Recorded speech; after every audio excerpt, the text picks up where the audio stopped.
Let me see.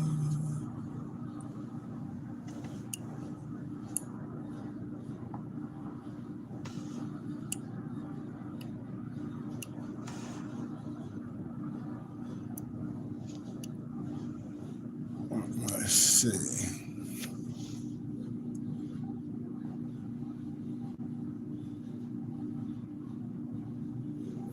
So I can get this to the beginning.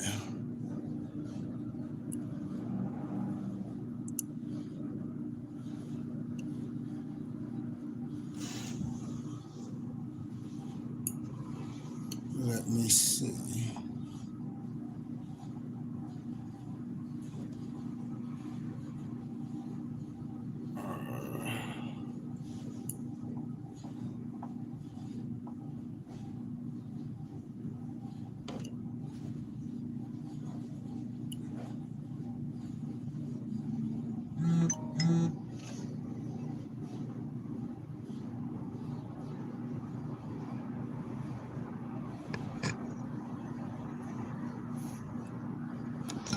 One second.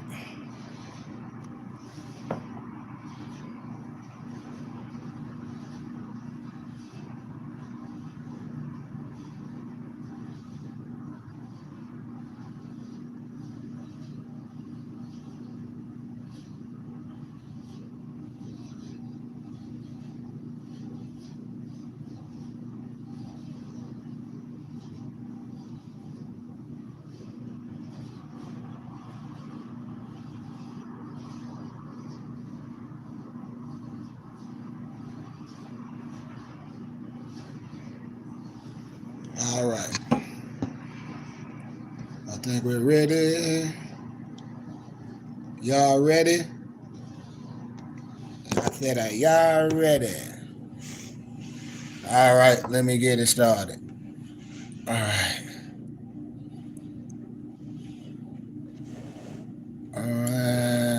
Go. Good afternoon and welcome to the African and Middle Eastern Division's Reading Room. My chief, Mary Jane Deebs, in the audience, also greets you to today's event. I am Marita Harper, Area Specialist in the African section of this division. Today's program is sponsored by African and Middle Eastern Division, the Asian Division, in conjunction with the Embassy of India. We will be greeted later by the Embassy of India's official who can't be here at this point in time, Mr. Bhavender Paul, who's their Cultural Education Officer. He'll be introduced later. The African section is celebrating its 50th anniversary, and this program is part of the activities that celebrates this anniversary. Today's lecture and book signer on African elites in Africa will be discussed by Dr. Kenneth X. Robbins. I'm going to tell you a little bit about Dr. Robbins. He's a psychiatrist practicing in the Washington area and a member of the board of directors of the Friends of the Asian Division of the Library of Congress. He has a special interest in the Maharajas and has published dozens of articles on Indian history, art, religion, medicine, psychology, philately, and numismatics. And he has curated many exhibitions from his collections at sites ranging from Columbia University to the National Library of Medicine. He is currently working on a 5-volume study of the Jews of India and Jews in India. He has organized many scholarly conferences and is planning on April of 2011 a conference on South Asian Sufis to take place at St. John's Hopkins at besides the Freer Gallery and also the Library of Congress. I give you Dr. Roberts. Thank you very much, Marita, and appreciate this opportunity. Thank you, Dr. Deeb. I think that a lot of people are wondering whether this is going to be a very short book, like Puerto Rican Jewish hockey players in 13th century Puerto Rico. Now, a lot of people have heard that there were Indians in Africa, but nobody seems to know there were a lot of Africans in India. And the very title of the book is something that I think troubles a lot of people. People make certain assumptions that Africans can't be elites, and they certainly can't be elites anywhere outside of Africa, and they could have never ruled over non-Africans. And if there were in fact Africans who did do this, they were in fact North Africans and not East Africans from places which today are places like Somalia, Ethiopia, and so on. But this is not completely true.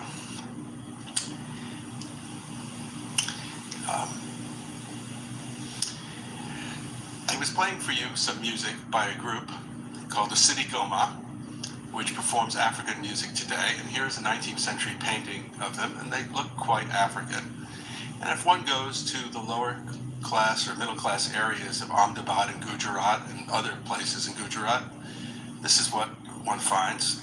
I actually went to see this troupe in the home where they live, and we were sitting in a little room, and the wizened matriarch of the clan, who really seemed like almost like a mummy, was all shriveled up in an almost fetal position in this tiny room.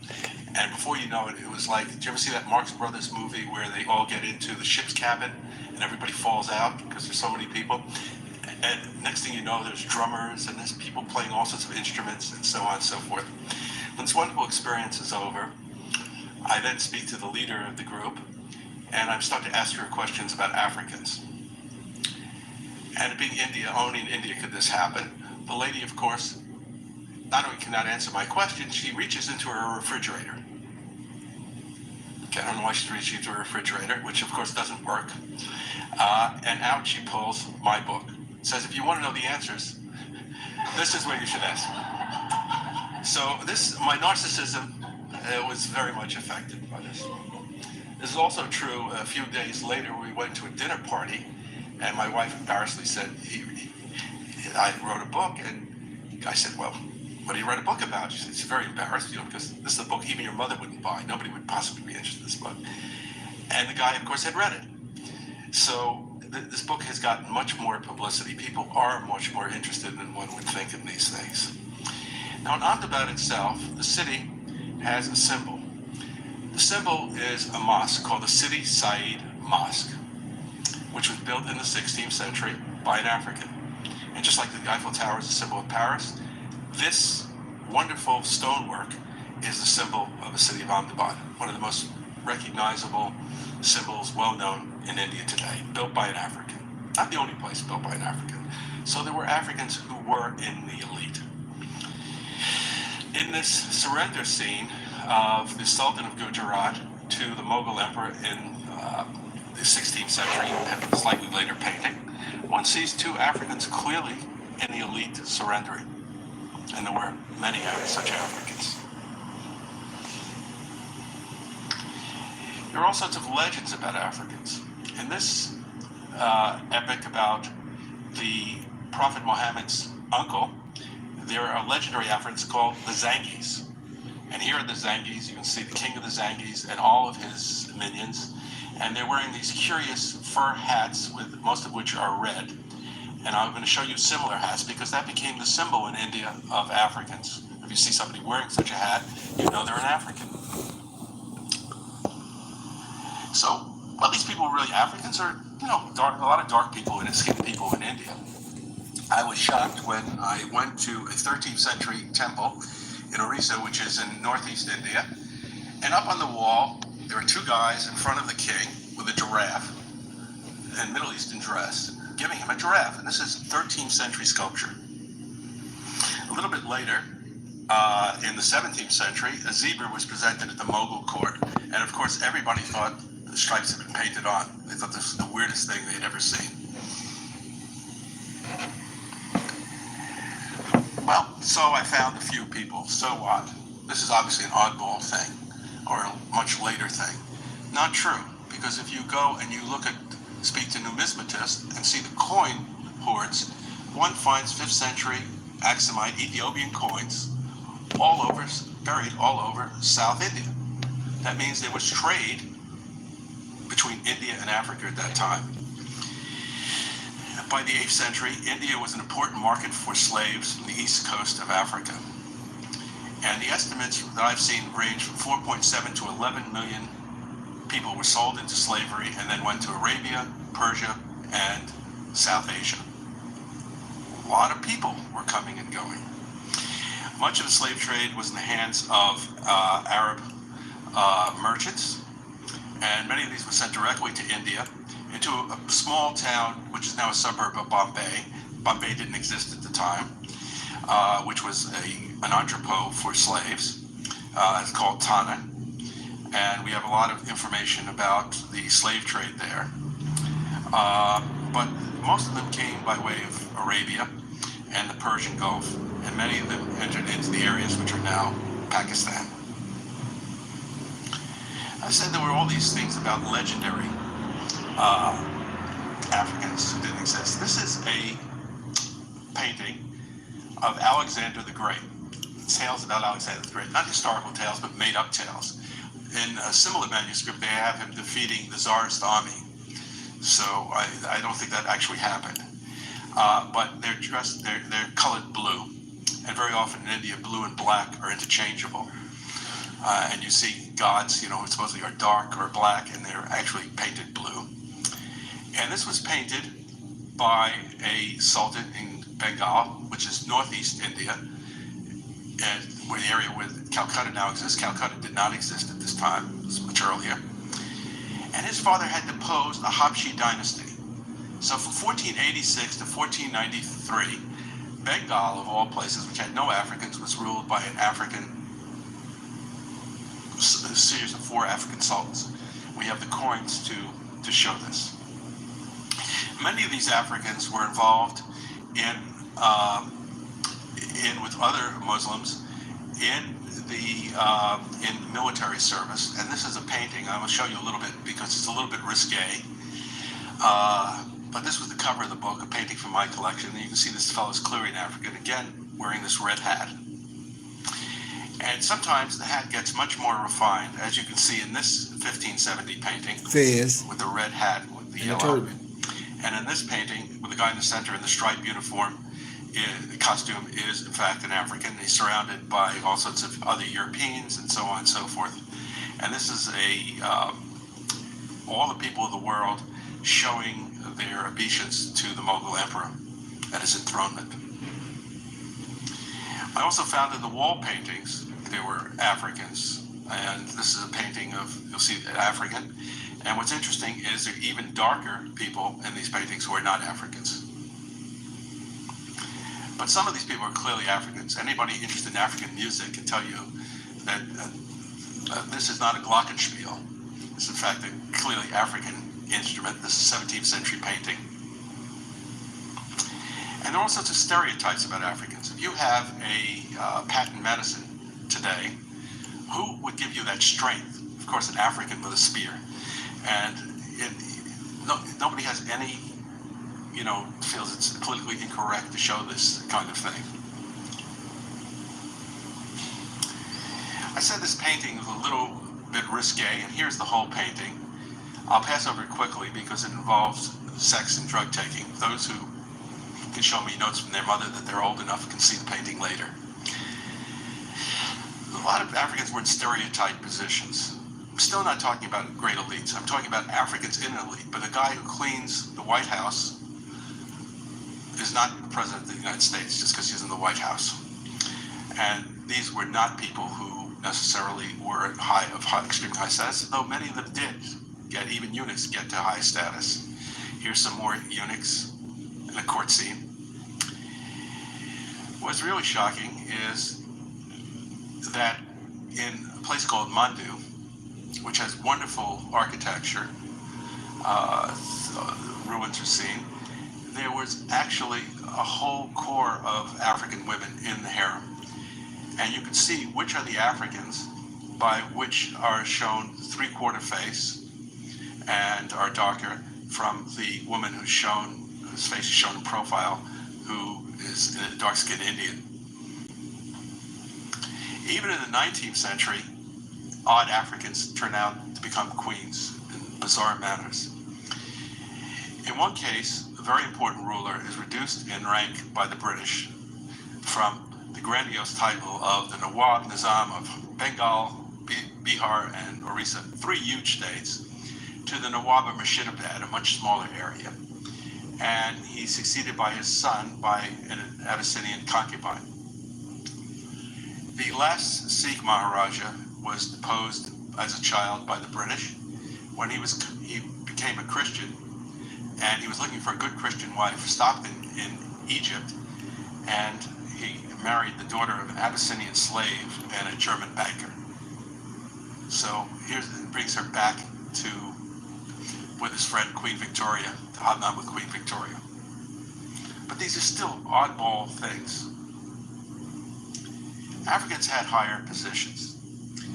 There were many Africans who were involved in important Islamic tasks, both in Orthodox circles and among the Sufis.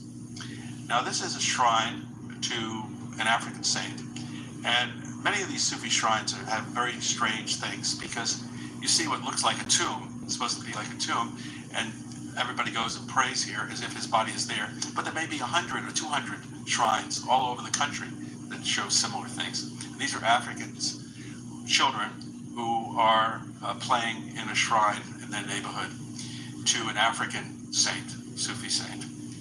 Now, what's interesting to me is that this African saint did not come as a slave. He came as a trader. He, in fact, started and cornered the agate trade between the Middle East and Africa on one end and India. And he and his sister became installed as Sufi saints. And the drummers that you saw and the music that you heard were adherents of this Sufi saint. He wasn't the only African who came as a trader.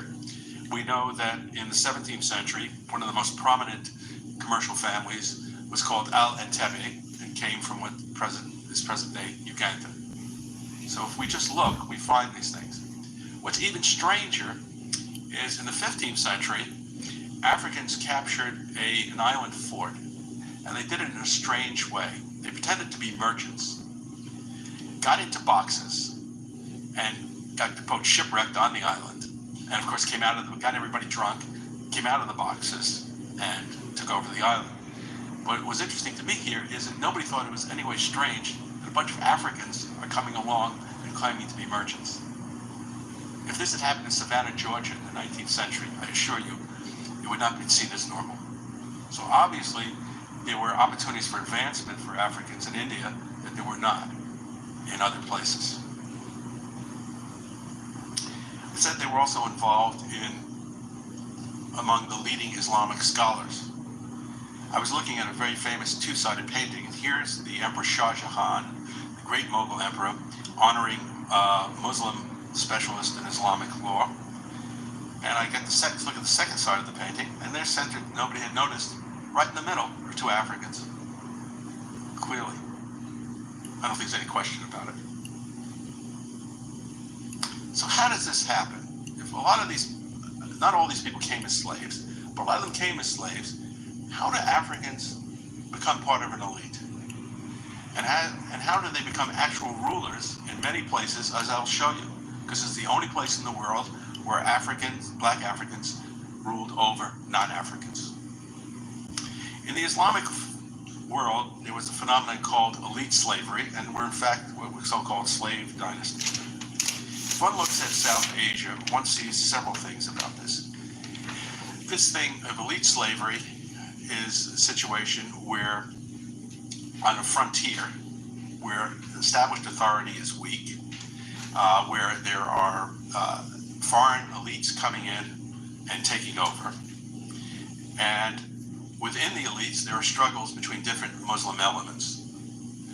On one side are those people who are so-called Westerners, who may be Shias or Sunni, depending on where they came from. And those people who are known as Deccanese, who are Sunnis, these are local people. And the Africans usually were not with the foreigners, they were with the local Muslim elites. The Africans themselves were in a curious situation because they weren't like household slaves necessarily, but they were treated as members of the family. They were entrusted with duties as court officials, administrators, and army commanders, and seen as loyal because they didn't have any outside traditional authority, though in some cases they formed factions and were able to take over power themselves. They were often at the center of factional court disputes, and I'm going to show you some of the examples where they took power themselves. But let me first tell you about some of their accomplishments. I showed you this great, beautiful stonework. To me, the most beautiful stonework I've seen anywhere. This picture does not do the delicacy of this. I have to describe where this is. This mosque is in the middle of what's now a traffic island. And across the street is a huge block which has one house on it, which is now a hotel, which was a textile magnate's house. So all these things are going around and around, and there are these wonderful stone latticework windows and what looks like a subway kiosk. But when you get close, you see the beauty of these things. It's very impressive. Now, if there's a question about who built this so-called Sidi Said Mosque, it was built, according to the inscription, by an Abyssinian in the service of a governor. Later, he joined the personal retinue of a famous Abyssinian general in the army of the last Sultan of Gujarat, and he was a learned man, and he died in 1576. Obviously, this was no low-class person. This is obviously a person who was a rich member of the elite. So you say there's one such guy, and I mentioned another guy who was a general, but there are others. One of the most fabulous experiences I ever had in India was going to another mosque that was built by an African, the Sidi Bashir Mosque. And the main thing that is left are the minarets, these towers. And this is the only place in the world, and we have a chapter about it in the book, how this is possible. And I've had the experience myself where if you shake one minaret, the other minaret shakes. It's an extraordinary experience. In a sultanate called Bijapur, Africans were very important, and they built many important buildings. One of them was a fellow named Malik Sandal, and this is part of the place that he built in Bijapur. And he built this tomb and mosque for the Sultan, which are very famous in India. But I think the most extraordinary thing is the insides of the Jami Masjid in Bijapur, created by another African who also had his own mosque in his own name. But I think this is just an incredibly beautiful Marab. Africans were heavily involved in the army, as can be seen in this picture of an African included. And in this painting from my collection, here they are marching. There are 4 Africans in the lower right hand, and there's an African in the center. But in this place, which is in extreme northwest India near Pakistan, Africans played a big role in the society, were prime ministers and so on and so forth. Well, this painting doesn't show it, and I show it because it's my painting. You find Africans in other armies. In fact, in the 19th century, one of the nobles had an army in a place called near Hyderabad, and they were all Africans, and the ruler liked it so much he took over the whole thing, and they became his African bodyguard. Now I'm going to show you a picture of an army that doesn't have any Africans in it. You know why I'm showing you this picture? Because the king was an African. There were no Africans in his army. And here are 2 stamps from my collection. You see there's an orange one and there's a similar one in purple from a place called Sachin, which is near Surat in current-day Gujarat, that was ruled by Africans from the late 18th century to the time of independence.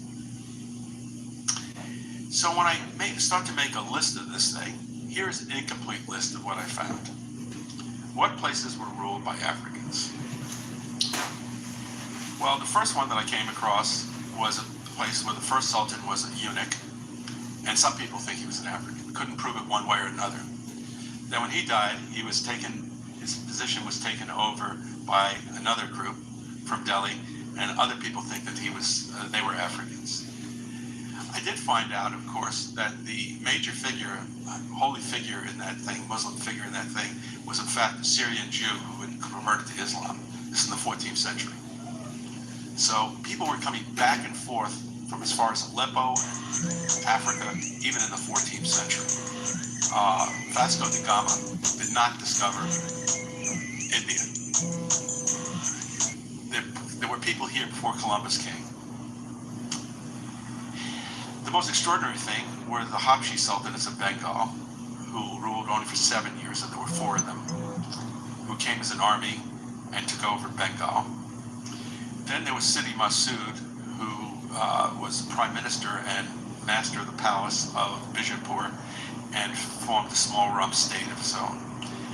And then there were the Nawabs of Janjir and Sachin, who ruled for a long time princely states and who played a big role in this book, as I'll show you. Even bigger places like the Deccan Sultanates, and I mentioned 4 of them here, from the 14th century to the 17th century, had strong African presences where the Africans were very often the rulers, even though they were not the rulers in name. And on and on and on. This is just a partial list. So this is not a one-off phenomenon. I mentioned the Habshi, or African Sultanates of Bengal. Here's a wonderful gold coin by one of them. And Habshi means African. I'm not going to bore you with the history of all these places, but I want to just quickly go down to mention some of the features of this. In the Bahmani Sultanate, which was from 1347 on, one of the sultans was assassinated by his African bodyguards. In the next reign, there was a general, 2 provincial governors, and the keeper of the seals. Then Africans, with the next sultanate, were heavily involved in the power struggle, and we'd have the names of many of these Africans. And on and on and on. And when this dynasty split into several pieces, one of their local governors was an African who almost established a successor state.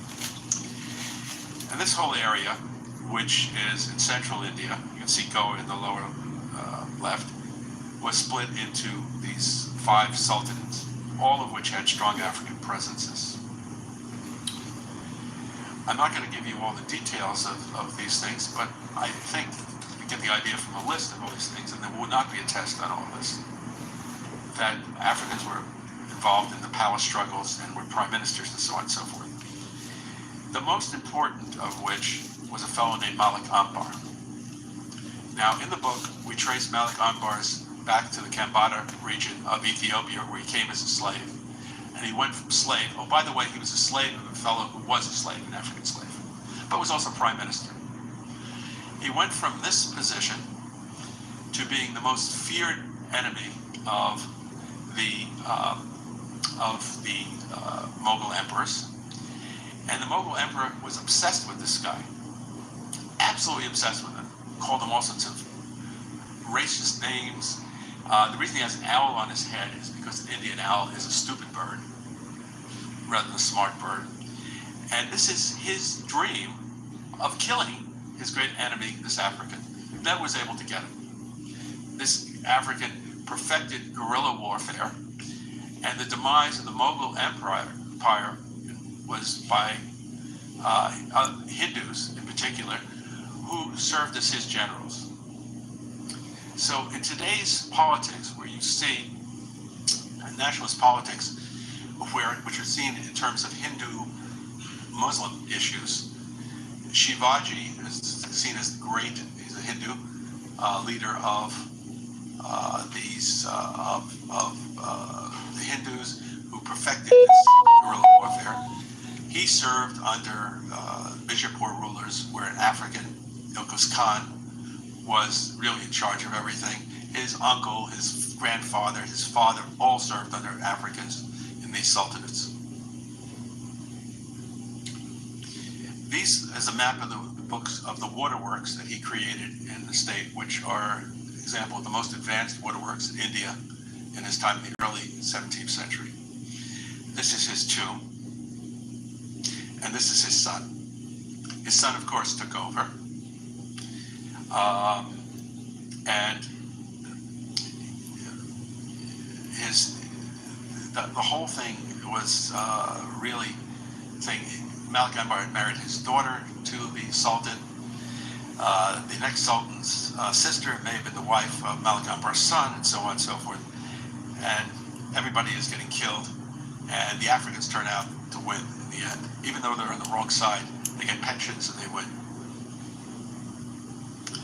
In the next Sultan at Bijapur, we're left with this fabulous set of paintings of one of the prime ministers, Nicholas Khan.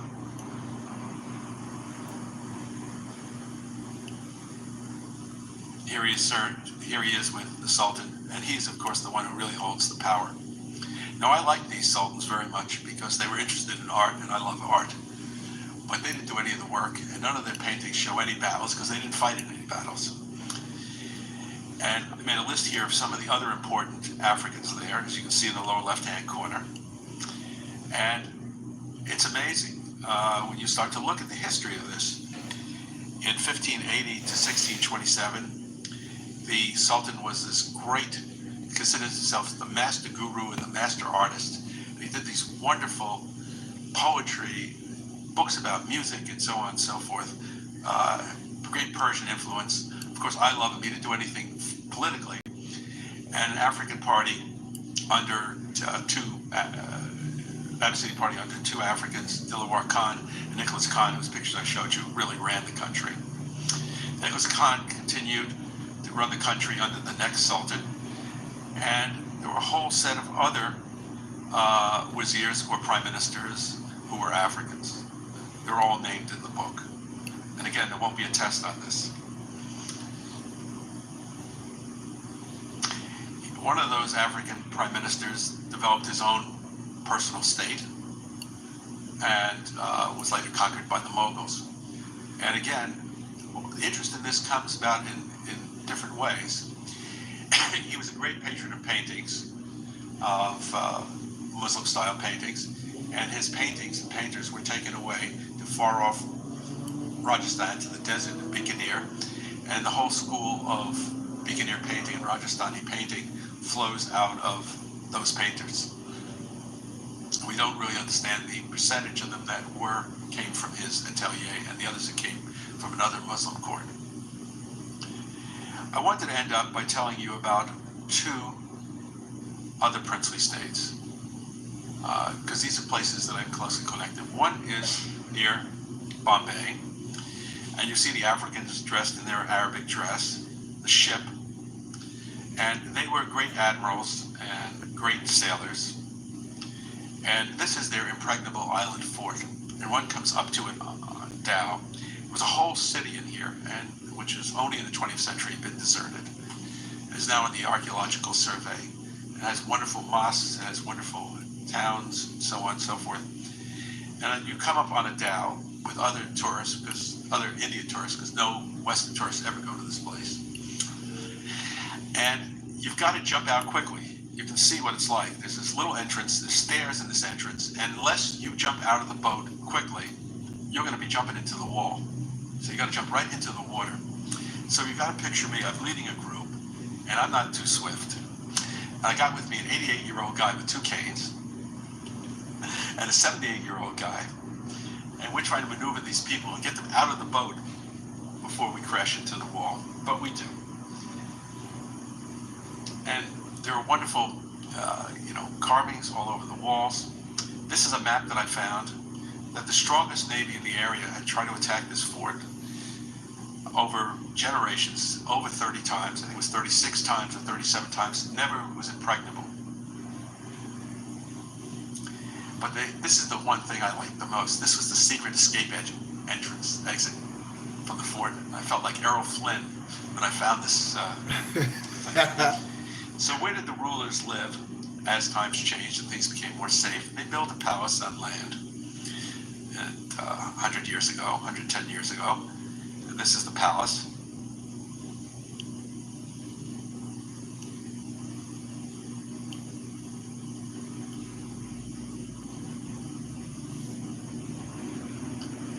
here's one of the Africans. Now, I think this painting is particularly interesting because one of these Africans was married to a non-African, one of these African kings, was married to, actually the father of this boy, was married to a non-African Shiite whose father was the president of the Indian National Congress, the Freedom Movement. And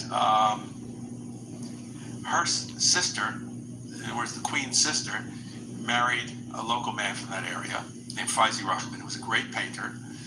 Later became the favorite painter and close friend of Muhammad Ali Jinnah.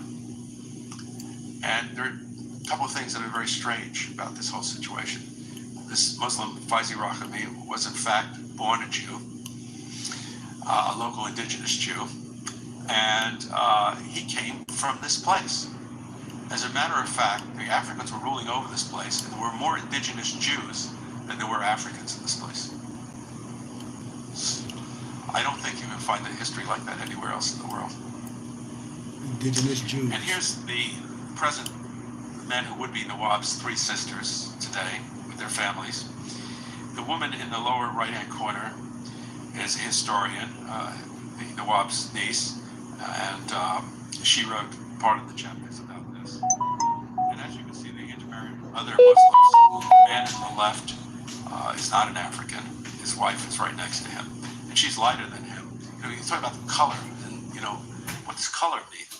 She's an African, and he's not.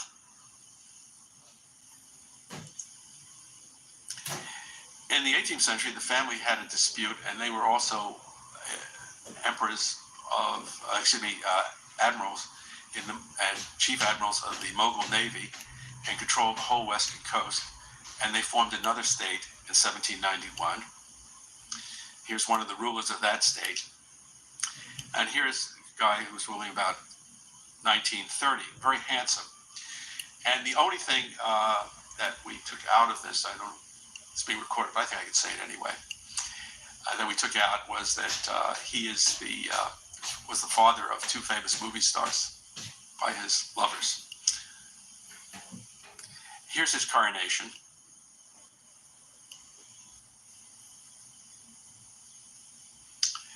I think what I've shown you today is that Africans, black Africans from East Africa, did rule over non-Africans in many places in India, or hold power in places where they didn't actually hold the title. I hope that this will accomplish two things. Relationships between indigenous Africans and Indians in Africa have not always been good. And I feel that it's very important for Africans to see that they were able to accomplish things in India, or were given opportunities to, over other Indians. And I think that we need to put to rest the idea that we should be shocked to hear that Africans had accomplishments. If given an opportunity, Africans can do a lot of different things.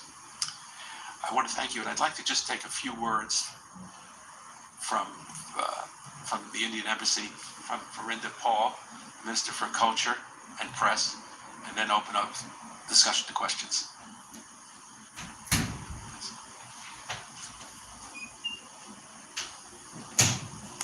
Thank you, Dr. Robbins, and I would like to thank the organizers in the library to organize this event, which the embassy is very happy to co-associate with. I would like to congratulate Ken. He is one of the scholars whom I met soon after my arrival in DC about 2 months ago, and it was a great pleasure meeting him and hearing from him his areas of research. And today you have seen for yourself, how deep his research is, and how meaningful conclusions he has drawn out from his work. For us, it's very important to be associated with scholars like Dr. Robbins, and to encourage and be associated with this research, because it opens up new insights and new areas of cooperation. For instance, in this particular work of scholarship, In that context, I would like to say that India's relations with Africa, they are civilizational. They have been historical, very mutually beneficial and substantive civilizational linkages, and even in present times, the relations with India's relations with Africa have been developing very rapidly. I'm not a historian, but sitting through his talk, I think it was extremely incisive, and the depth of your research is really impressive. So I congratulate you on your work. I'll pause it right there for a second, family. Just wanna, like I said, I just like to, and what I usually do, I just like to share film with brothers and sisters to show a lot of people that may know, or maybe you are confused of what the world is all about. But like I just try to show people what the world consists of when we have a rich history and culture. When I try to tell my brothers and sisters that I get the continent of Africa per se, but everyone is not from the continent of Africa per se. Everyone was not brought over here on the boat. And I have a full library. I tell anybody that follow me or that want to research, I just don't have to talk about it. I can give you the peer reviews research or the scholarship that all scholars agree on, because we're not trying to convert anyone to nothing. And one of the pieces of scholarship is the One World Tartarians. I have it over here. If anybody want the book, you can get it. We are print and bind it, or you can get it as an ebook from us for a small donation, and you can build your library. A lot of things I don't like to say we were lied to, because we weren't lied to if the history is there, if it's recorded. What I'm saying is we were promulgated the wrong way, and not just by others, but your own ones that look like you. That's what Carter G. Woodson always said, the miseducation of the Negro. You have to put that on your own teachers, on your own preachers. It's nobody else's responsibility to teach you. So I understand and respect self-preservation. I have a clear understanding of laws. So when we remove the emotion out of a lot of so-called concepts, you will have a better understanding of how the world operates.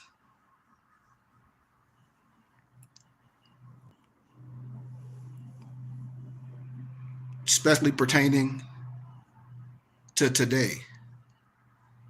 When you see the lecture I just shared, the Africans or the elites, the African elites in India,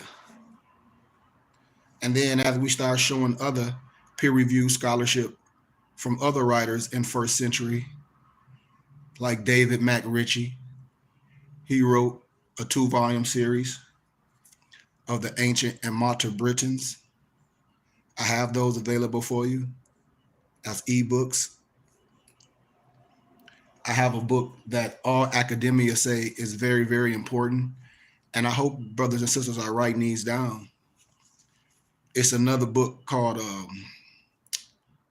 Russian Icons by Vladimir Ivanov, and the book is super expensive, but I had the pleasure of getting that book given to me from one of my professors, and I just converted it to an ebook, and it's available.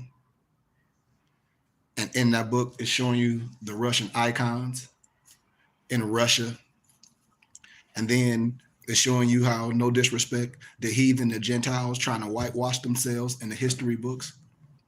And you can find that whole thing in the book of in the tombs, how in the Russian icons, they're whitewashing themselves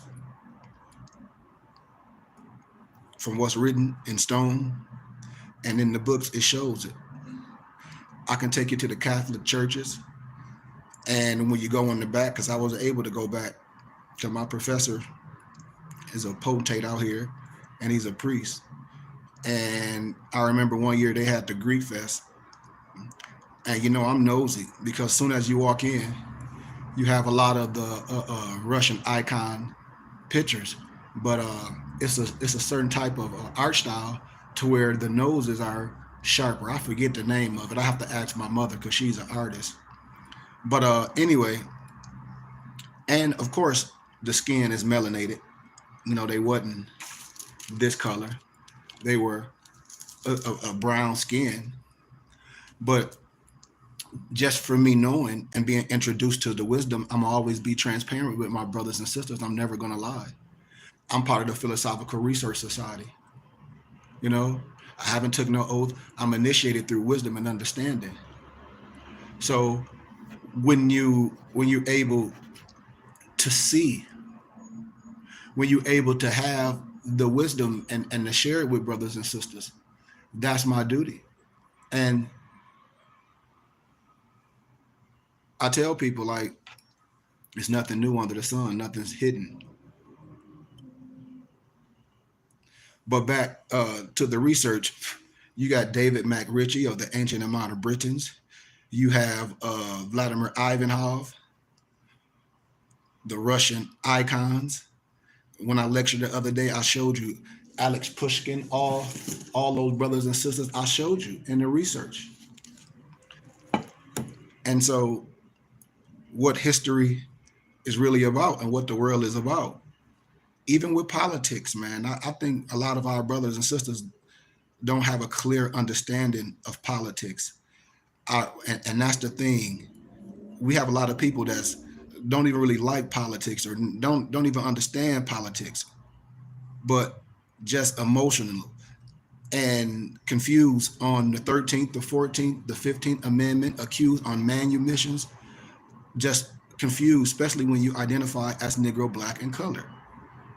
We dealing with a lot of brothers that dropped out of the third grade, that has a third grade comprehension. And so when we identify as something that's silver mortis, that's dead, it's over. It's over. I want to try to, because I got a little time today, I want to try to find, if I have this little, let me see something. Let me see. Where is it?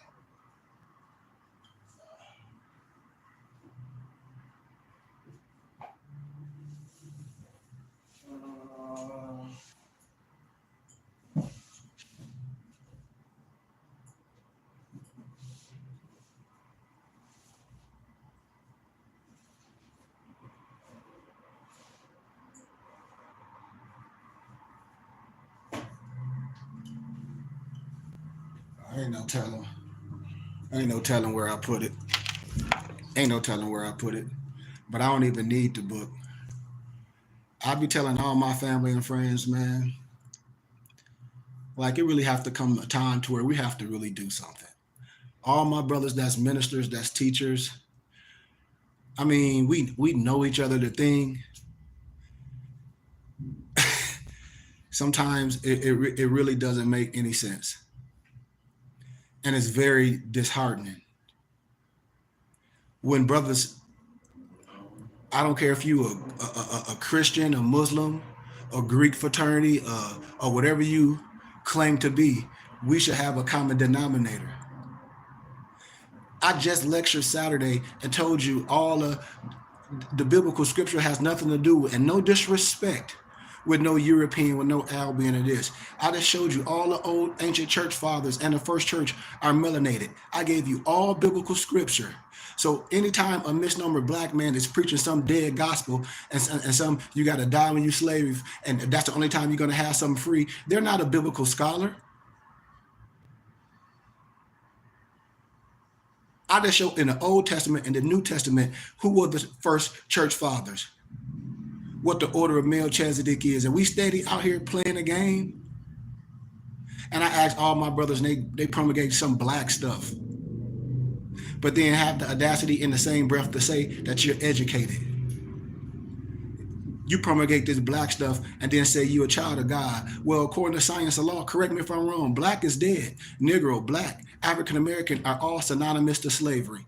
The Dred Scott Law was never abolished. So why do misnomer black people think they're going to get some reparations? I will wait, identifying it as something that's a slave that has no rights. And if the 13th Amendment freed all so-called slaves, what's the use of the 14th Amendment, brothers and sisters? I don't even think brothers and sisters have a clear idea on nothing what I'm talking about, because every Negro talk about some civil rights. And why are you concerned about civil rights without human rights? You should want your life, liberty, and your pursuit of happiness. Black has no standing in law. Black is civiliter mortis. A lot of things in law pertaining to ethnicity is Latin. And this is what I tell my brother, get the 1599 Geneva Bible, because the first Bible was transferred from the 1599 Geneva Bible. I think it was the Great Bible. And get the 1599 Geneva Bible and see what it called misnomer black people. It call you a blackamoor. It call you a blackamoor. And our own brothers and sisters, that's preachers and teachers, are afraid to teach the gospels. And I just taught what I'm talking about. I graduated from a Christian university, Grand Canyon University, with my dual master's degree in Christian studies with linguistics and first history. I spoke like this. I taught like this. I have all the old church book when people be coming with that crap. I know what it is. It's our own people that's confusing us, that's afraid. You know, people are afraid to be who they are. Brothers don't know nothing about our real culture, and they promulgating some slave stuff. God, the creator, Yahshua didn't create no slaves. We made in the image of the creator. How can you identify to some slave? What's the gospel's all about? The creator, Yahshua, was liberating people, was bringing people out of what? Slavery.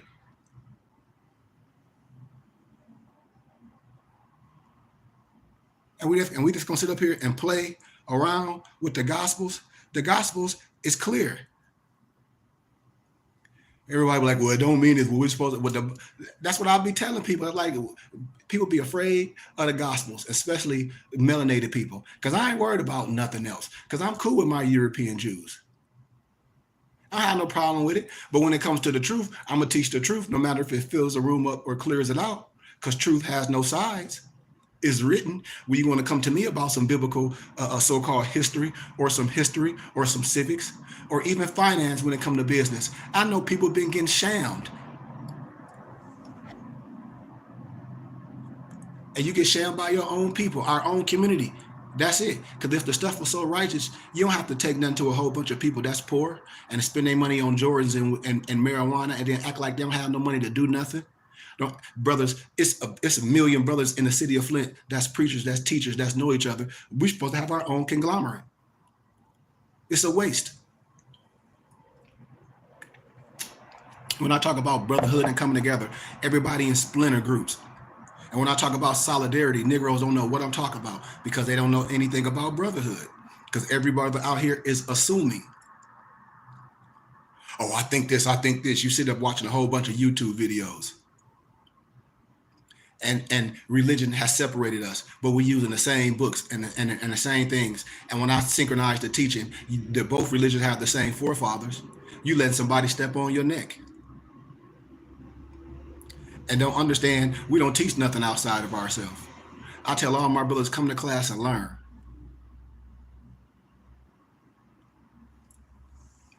Especially when it comes to the common denominator of who we are. Who are we? Oh, I'm black, I'm Negro, I'm colored. Oh, I'm down with reparations. Everybody I talk to say they down with reparations. Then in the same breath, they come with that black stuff. And I say, dude, clearly it's something wrong with the psychosis of the mental for you to keep speaking something out of your mouth that has no identity. I'd be waiting for anybody to come on my page that I know that talk that black stuff with any sense and not be emotional. They can't even take it. They can't even take it.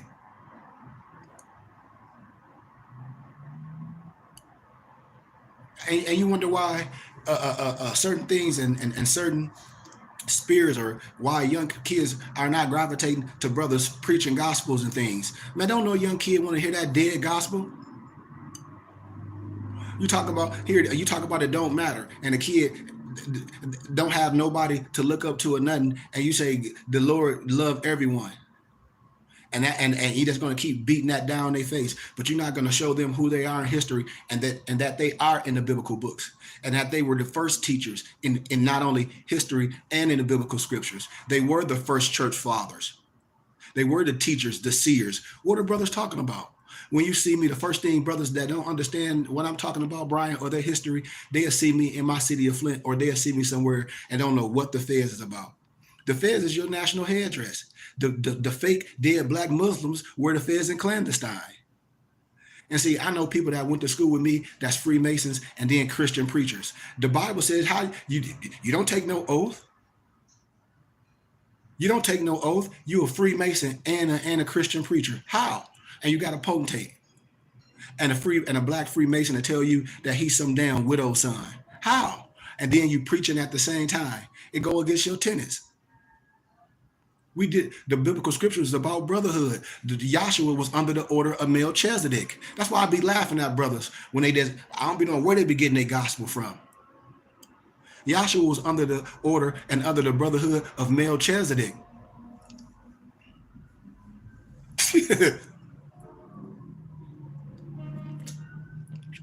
And brothers that call themselves preachers don't know that.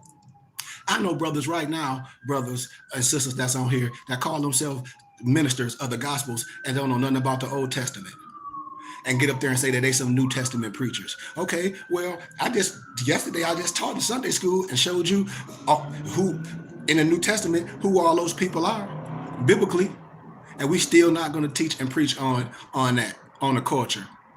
We still not going to teach our Fez. We still not going to teach on our turban. The followers of Yahshua wore the turban with the jewel on it. They were high priests.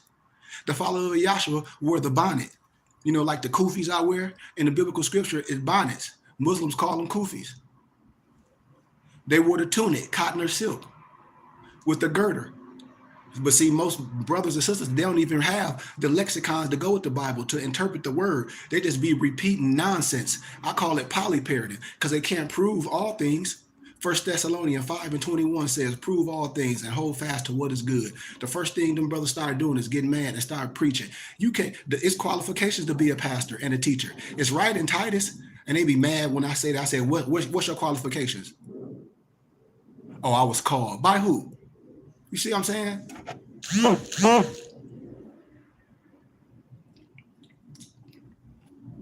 I got you, brother. I got you.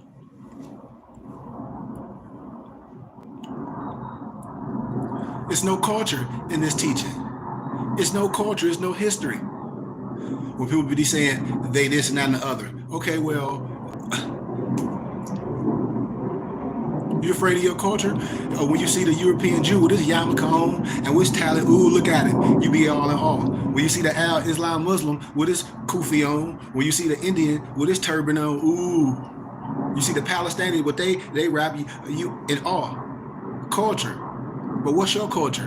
Here it is, so-called brothers and sisters that's Christian. They wearing dashikis. The church talk about that's black history.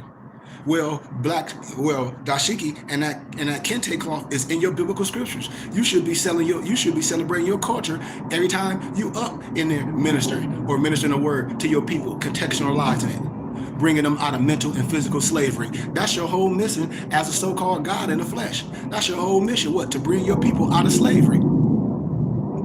To bring your people out of slavery. And brothers be afraid of that. People be afraid of the gospels. This ain't about, I ain't got nothing to say about nobody else. I told you, I'm cool with my European Jews. I'm Melchizedek to them. I teach them. I graduated from the university with degrees in this. Not saying I'm better than no one. I've done this. And even in the business sector, I tell people, no one can write no book to tell you how to make no whole bunch of money. Anyone do that is a fraud. It's a Ponzi and a pyramid scheme. Because if anybody really getting it like that, they're not going to flood themselves and flood the market and have everybody doing the same thing that he doing or she's doing. And everything you do is assumption of risk. You can get on the block selling dope, is going to be an assumption of risk. And then here it is, we let these jacklegs. Hell, I even started off with Rich Dad Poor Dad. I got Rich Dad Poor Dad. I know a whole bunch of people got Rich Dad Poor Dad. They don't have no more money. I know a whole bunch of people got in that multi-level of marketing schemes by people we know. Ask them, do they got any more money? They keep trying to reinvent themselves. I know people written books talking about how to get rich and sit on your rusty dusty. I want to ask anybody on here, if you got the book, any of the books, are you rich? Do you have more money than what you had before you got that book? I'm saying hell no. And this ain't no hate, no slander. I talk about all so-called books that is some secret key to help you get this and there's some guaranteed return. Can't nobody guarantee you nothing. It's going to always be an assumption of risk. Everything you do, no matter if we get on the block hustling, it's going to be an assumption of risk. What? You could get killed. You can go to jail. You can come up short. You can make it. You can break even. Anything. You can. It's always going to be some form, an assumption of risk. But who do we play on? We play on our own people, because a lot of these sham artists and these scam artists, I don't care if we went to school with them or none of that, they think you stupid. It's all a Ponzi scheme. It's either a Ponzi and a pyramid, and people be afraid to speak on it. These people ain't never had no companies in real life. These Negroes work jobs. They never ran no businesses or done nothing. Well, how? How can you talk about any business process or running some business and dealing with payroll and break even analysis and all these things if you never even ran a business, if your whole thing was working and dealing with these multi-level marketings? This is what I'd be telling us, and we act like we can't talk about this stuff. I told y'all, research, pull up a brother on YouTube called JT Pocket Watchers. He talk about all these fake Ponzi Negroes. I don't care if you know religious, the so-called New World Order, the Muslim brothers that were doing it, from Billy Carson to all the, I forget the young brother's name, to the Black Wall Street, all that fake stuff. And I be telling Negroes, I'm 48 years old. I done seen this before it came. That's why nobody don't come on my page talking that crap, because I'll start calling your name out. Nobody got time for that. And that's our problem in our community. We celebrate or we keep secrets with people that be doing garbage. On both sectors. Islam, noble peace. And this is what I'm saying. When are we going to come together? Just like right now, I'm in Arizona, and people hit me up with like, brother, you know the young man that just got killed at the little pizza joint. And I said, nobody gonna say nothing? Then the other brother, I forget, got killed. I forget the brother name. I forget who I went to school with, said that's their cousin. It's like, man, that's our energy in our city. And we got all these brothers that call themselves preachers and ministers, and they ain't came together. That's why I said this stuff is whack. These Negroes act like it's Crips and Bloods. Everybody want to be popular in our little old city of Flint, and we ain't all in reaching out. Negroes want to do things on their own. I be seeing brothers get builders and things, and then in a couple months, they don't have it no more. Why? Because you don't even have a co-op. Negroes know they bag ain't big enough to do things on their own. We should have been came together and had a conglomerate. We should have been did that. We could have been took over our city under our religious understanding. But Negroes' ego, they want to have a pissing contest, and they know they don't know what I'm talking about, and we can come learn. The religious laws trump every damn thing. The religious laws trump everything. And that's what I'm telling us. We don't have any culture. We separated, especially from history. And I just broke down the first church fathers and everything, the history, Islamic culture, Christian culture, Egyptian culture. Is one nationality, many cultures. And when I started dealing with our prophet, Noble Drew Ali, with culture, when I started showing the uniting of Asia and the chosen ones of Wentworth Mathers and them, and the more Zionist Jews, man, we all came together of understanding, because we knew exactly who we are. And that's what I be telling brothers, man, don't assume. Have a conversation.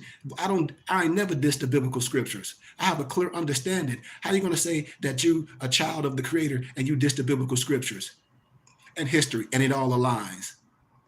And then in the same breath, you don't understand your history and your culture, but you mad at a European, and a European Albion, Trinidad, whatever you want to call it, know your history to a T. And it's not their job to teach you, but I'm showing you through all my academia walks. I'm showing you professors that's lectured just like how I lecture. I'm showing you professors that got books. And the film I just showed you, the elite Indians, the elite Africans in India, that book right now is over $600. I have all these books. I have books that cost $10,000. If y'all be listening to what I be saying, all these history books, Russian icons, Golden Age of the Moors, look on Amazon and see how much these books be costing. You got to understand why these books cost so much. Why? But as the scripture says, my people are lost due to a lack of knowledge, or my people are destroyed. What's that? Hosea 4:6. This don't have nothing to do with nobody else, Brian. Brothers be killing me having deep conversation about where somebody else is and this, that, and the other. Okay, now what? I don't give a damn where. I tell everybody, you know where they're from? The same place you from your mama in 9 months. Well, no, they ain't for this. Man, I don't give a damn about that. They the same place. 9 months. Peace, Brian. 9 months. Same place from your mama. Righteousness and how can I say? And bad behavior is learned from the home. This what I be saying to my brothers and sisters. It's like, what are we waiting for? We be looking, a prophet and an angel come from amongst your own people. Hell, Malcolm X was street red before he was Malcolm. Last time I checked, Malcolm was sweet red before he was Malcolm, before he was El Hodge. Correct me if I'm wrong. Some of our great men had backgrounds way worse than me, and I'm not judging. I'm not looking at the toothpick in someone's eye.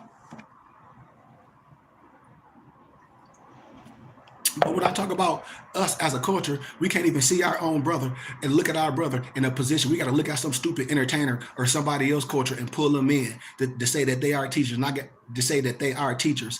And I have the same education. I put in the same work. I'm from Flint, Michigan. I've moved all the way out to Arizona. I had a whole charter school on my own dime, had my own building teaching other people like me, go to the prisons, go back home, minister for free on my own dime, travel to Vegas, California on my own dime, minister, go back home, not afraid to go into churches and minister and teach. And the only people that have me minister in their churches when I go back home are my European colleagues. I have to go to Howell, Michigan. I got my dual bachelor's degree in business management with a minor in marketing and sales and nonprofit business startup from a university called Cleary University, one of the hardest business university in Michigan, in Howell, Michigan. And when I go back home to Flint, Michigan, that's who be asking me to come home and to come lecture to them. They're like, well, if your people don't want to teach us. Just like if I have a college and I teach all this history and I have a full library and none of my people coming to want to take classes with me, and my class is the cheapest and I teach great and I really show you how to do things and I care about your life, why would I be worried about trying to promulgate that to my brothers and sisters? Why? I said I can go to any part of the world and be who I am. I'm proving it out here in Arizona. I don't have any colleagues out here like me that look like me. I have none, not one. I don't have not one colleague out here that looks like me. Every contact that I have out here in Arizona is different nationalities. Every single contact, every single professor that I dealt with or to introduce me to things and ask me to come minister and lecture and sell my books and all that and show kids how to graduate from college, it hasn't been not one of my brothers. Not one. Why? Do we call them gatekeepers? Maybe. Do we call it a pissing contest? Yes. Do a lot of brothers try to compare themselves to each other? Yes. Knowing they're not on that level or aptitude level, especially if you're a young brother and you have access to young kids. What are we teaching them? We're not going to teach these young boys who they are and have some pride in history and culture. We just want to get them and say Jesus loved them, but not show them in history what this so-called love is about. Not to have them understand the correct names and teach this. We afraid. What are we afraid of? I continue to ask my people, what are we afraid of?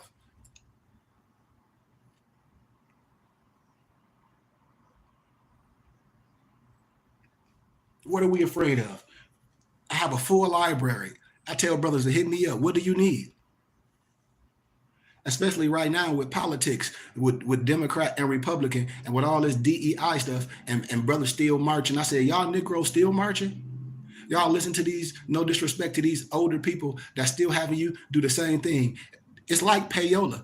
To me, they pay actors. Why? Because they getting the check. Research what payola is. A lot of people don't even understand when I say you're going to get a whole education. Research what payola consists of. Sometimes you got to let those people fight their own fight. Oh, you want to boycott stores and Negroes, all you're going to do is spend your money somewhere else because you don't have your own. You're going to boycott one store to go to another store and spend your money somewhere that you're still defeating the purpose. When black people, misnomer black people talk about they don't have it. Yes, they do. They want some welfare. That's all Negro blacks going to get. I keep telling them, misnomer black people will never ever get no reparations. And anybody on here that want to have a discussion, we can. I hope you come in with facts, not with your feelings, because nobody care about your feelings. Anybody on here promulgating that we black people, is something wrong with you, and think you're going to get reparations, clearly there's something wrong with your mind. Clearly.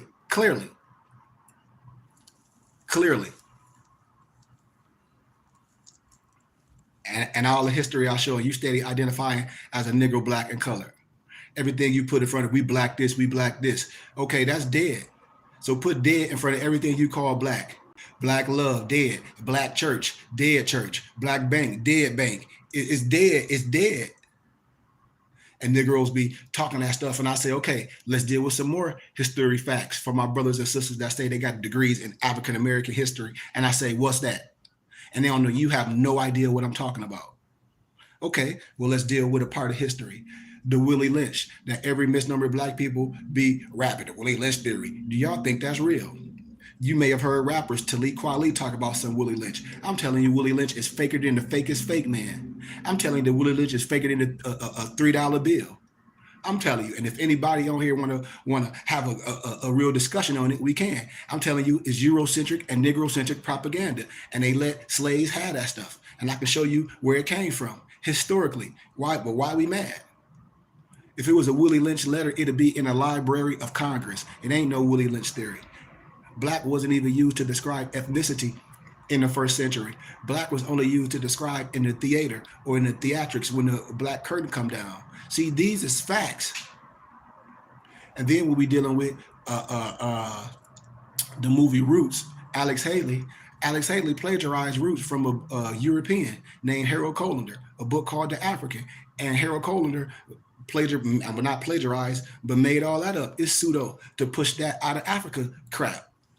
I'm telling you. See, these is facts. And then our brothers and sisters promulgate this slave crap.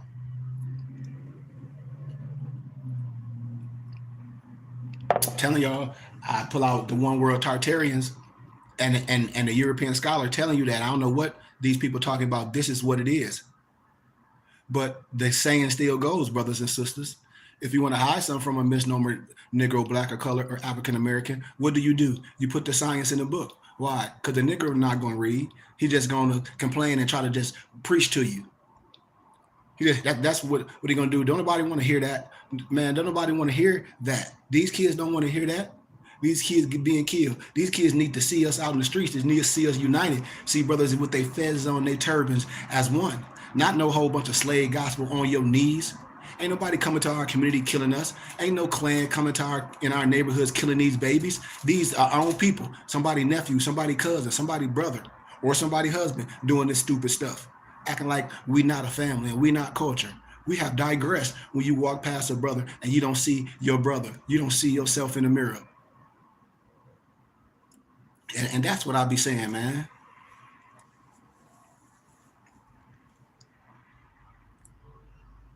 Ministry is brothers be so worried about standing behind some damn pulpit.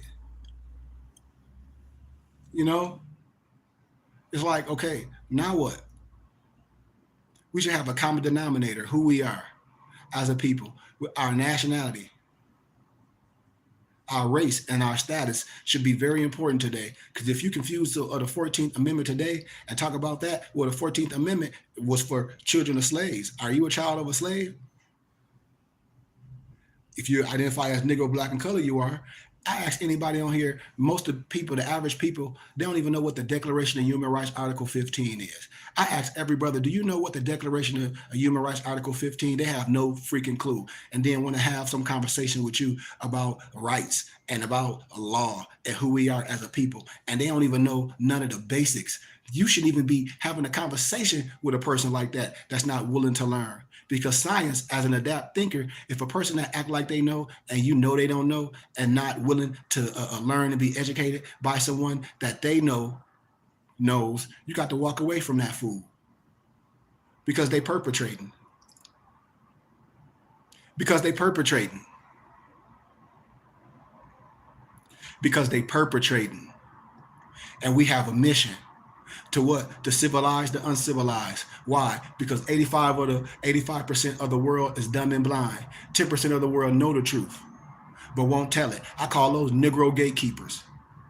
And it's 5% of the world that know the truth and to teach it, like myself and others. And I know people that's non-melanated. My Albie, my European, my Jewish European colleagues that teach the truth just like me. They are 5%ers when it comes down to this wisdom. And here it is, we have our own brothers that's call themselves ministers and leaders and have access to the young boys and children. And they're not teaching them nothing and not instilling in them nothing. We're not reaching out to each other, to brothers that have these skills. To be like, hey man, I think we need to come to town. We need to put a coalition together. Hey man, I think we need to put this together. All we care about is some shucking and jiving and having some stupid ass fun. Really? And we ain't putting on no functions, bringing things together. We ain't putting on no function, having no back to school or no summer, none of that. All of us. We wait for some old preachers to do something. Anybody, and that's another reason why I moved. Man, we ain't got time for no old preachers that's sitting on some throne. We're supposed to be creating our own. And that's what I'm telling people. And there's too many people, it's too many churches in the city of Flint. And I want to say that too. It's a church on every stupid ass corner, like liquor stores. You got a church right here and then a church right across the street from each other, and they went to high school together.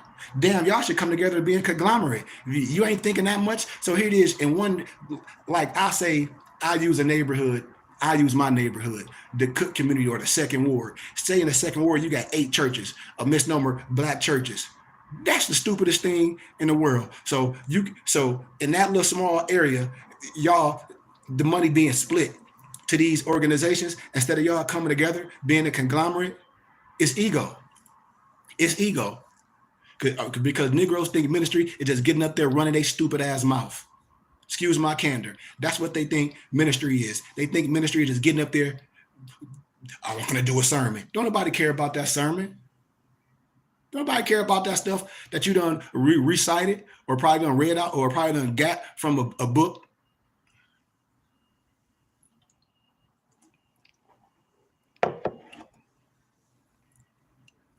That's why I say if we were so powerful, we come together and have conglomerates.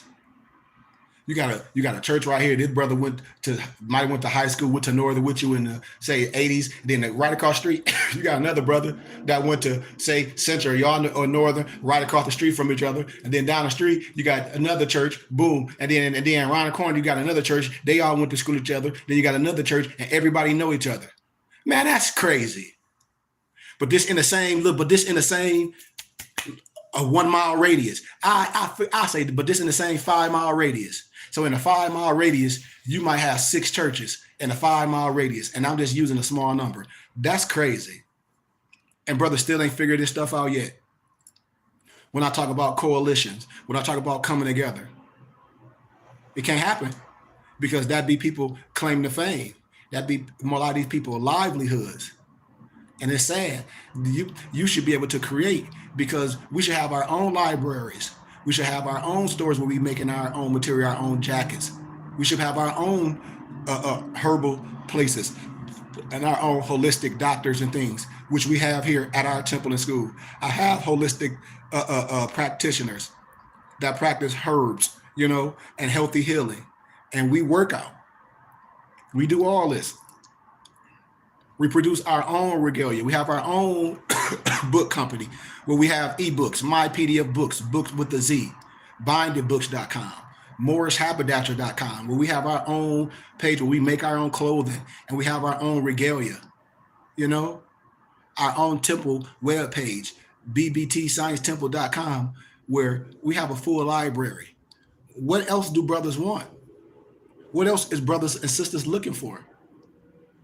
I'll be wanting to know this, because I have no problem with no one else, especially a European. I don't have no, why should I have a problem with something else that I understand? Why should I be putting my energy and my focus on things that it's no reason to? Because when we talk about understanding and the intellectual capacity and the aptitude, facts are just facts, and no one have to like the facts. The facts is for you and to build yourself up on what? Solid foundation.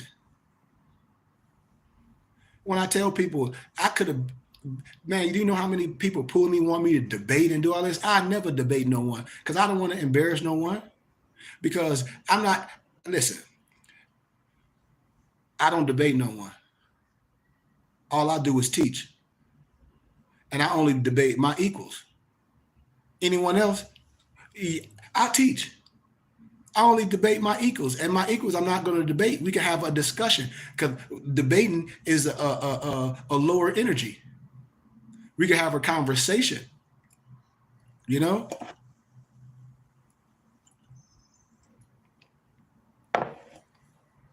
And our own brothers, we don't want to be educated by our own. We don't want to accept a higher app. There's like if you was trying to challenge me and say your dojo is on some old school American karate, and you doing forms, all that forms and all that robotical stuff, and you trying to challenge me, and I study Wing Chun, and all my students study Wing Chun. They study close combat, distant combat, diversion. They know how to work with their weapons, hand and feet. They mental strong, they physically strong, they astute. Their uniform is done in a certain fashion, and they're slow to anger. Those are all added values. You should want to add value to that. And I tell brothers, a lot of brothers is limited. I'll give a brother and a sister an analogy like this. Just think about this. If you were driving your automobile down the street and your battery died, and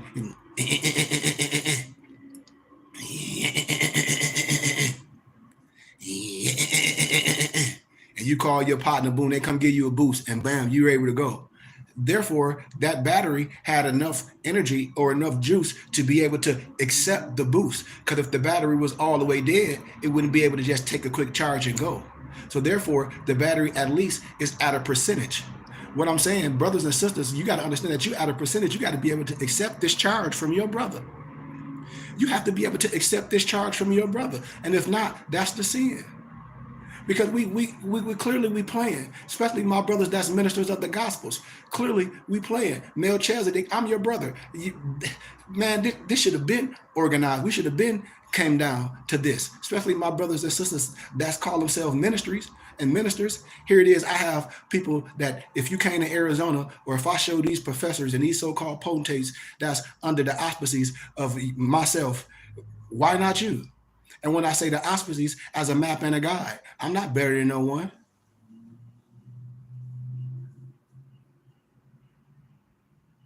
And then here it is.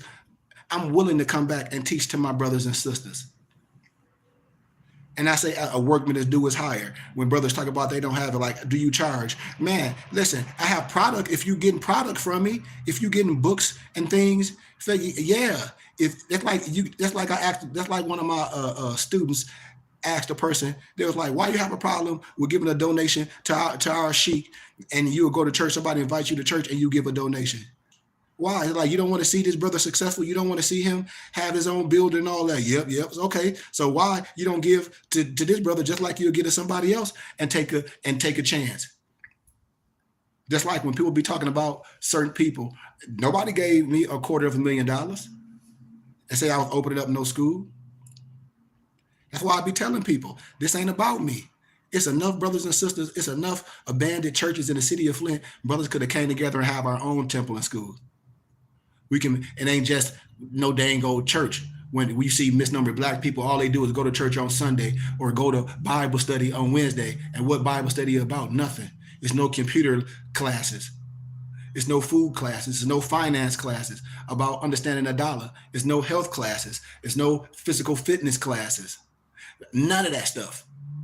I mean, no cooking classes, no showing young men how to be boys. Because right now, the conspiracy to destroy black boys and girls is still prevalent today. And I use that book in academia today. And a lot of our people don't even know about it. And they say they got a degree in African American history. I'd be saying, no, you don't. No, you don't. And we don't even teach this. And this be people professions in real life. I'm not talking about nobody, but if the shoe fit, wear it. Our professions be this in real life. And I say, well, we always waiting for somebody else to do it. Talk about we don't have no money. Why? Because we wasted it on crap. We still won't come together. That's why I be telling us, man, don't be worrying about when somebody else gonna do something. Because when people get a certain type of money, you see what they do, what they want to do. We know people that went pro and all that. I don't be asking nobody for no money, but they gonna be broke and they gonna be right back in the community. How? Like all the rest of them are. Because most brothers don't understand financial literacy, and most brothers haven't been educated on finances. And so what we do, we stay away from it. They afraid to talk about it. And that's what I be telling brothers. A lot of brothers that's in the NBA that's playing right now, when they NBA days over, they're gonna be broke. Why? Because they having babies and they don't understand finance. And when your basketball days done and you don't have nothing going on, it's over. I know about pensions and how long you got to be out the league to get pensions and all this. That's why people will be playing basketball forever and you see them working. And now they got to get up every day and work a 9 to 5. You will see brothers and sisters, you will ask them what they own in their community, and it'd be nothing. You will see these people taking pictures in front of a whole bunch of raggedy ass houses where they used to stay in. And this is no slander. I'm just keeping it 100. I'm just keeping it 100. You ask anybody, what do they own in the community? Do you own the house you stayed in? No, man. What we doing? Do we mentor any kids? No, we don't do none of that. So all the gifts we have, what we doing? That's what I'll be saying. And people want to complain about somebody else, the other man, and what somebody else not doing and what somebody else not teaching our kids. So I just had time today, man. Like I said, I'm blessed to be able to do what I do, man, and be able to be remote. But a lot of us, man, brothers, we still don't have it. We still don't have it, and we still afraid. And like I said, here it is. We still haven't came together yet. I'm talking to my brothers that call themselves ministers. I'm talking to my brothers that's ministers. That's the crazy thing. And then we see each other. It's all love, but we supposed to be. I don't care if you a Muslim, a free Mason, Egypt, this or whatever. We supposed to have a common denominator, especially if you a scholar. If not, then you part of the problem. I just taught yesterday. I just broke down Sunday school what this whole gospel is about. I just broke it down. It shouldn't be no excuse. What brothers should say is they don't know. That's what all these brothers that call themselves ministers and preachers and teachers should be like, man, they didn't know. And then you can deal with a person that say they don't know. But these brothers be acting with they pump, with their chest all out, saying they ministers. Man, when do you study? When are you? When?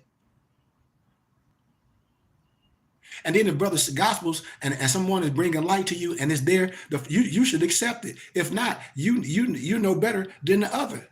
You know better than the other. Why? Because you're not accepting the truth. And truth has no sides. 1 Thessalonians 5:21 clearly states, prove all things and hold fast to what is good. When the proof is being proven to you biblically, now what? You're gonna go outside the gospels to try to come up with your own understanding? Why?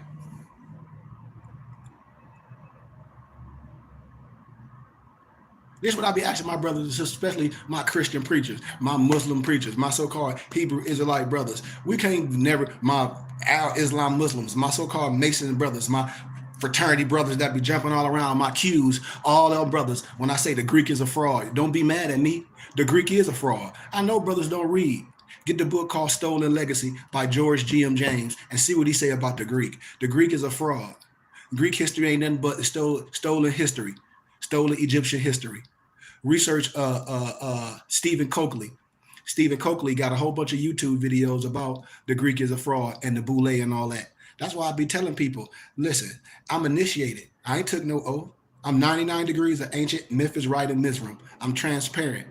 That's why I can speak how I speak. The problem, a lot of other brothers can't speak how I speak. Why? Because they ain't gonna tell you the truth. And a lot of them have took an oath. A lot of these brothers out here are Prince Hall Masons. And they're not gonna tell you the truth. It's their oath. No disrespect to no one. If you think I'm lying, ask them. They all around the city of Flint. They ain't gonna never tell you nothing. It ain't nothing special about that. They think they some widow's son. And I'm a son of a Muslim. And all my European Mason brothers will tell you, and my Mason sisters, my European Mason brothers and sisters will tell you that they are a son of a Muslim. But only misnomer slave black people will tell you that they some widow's son.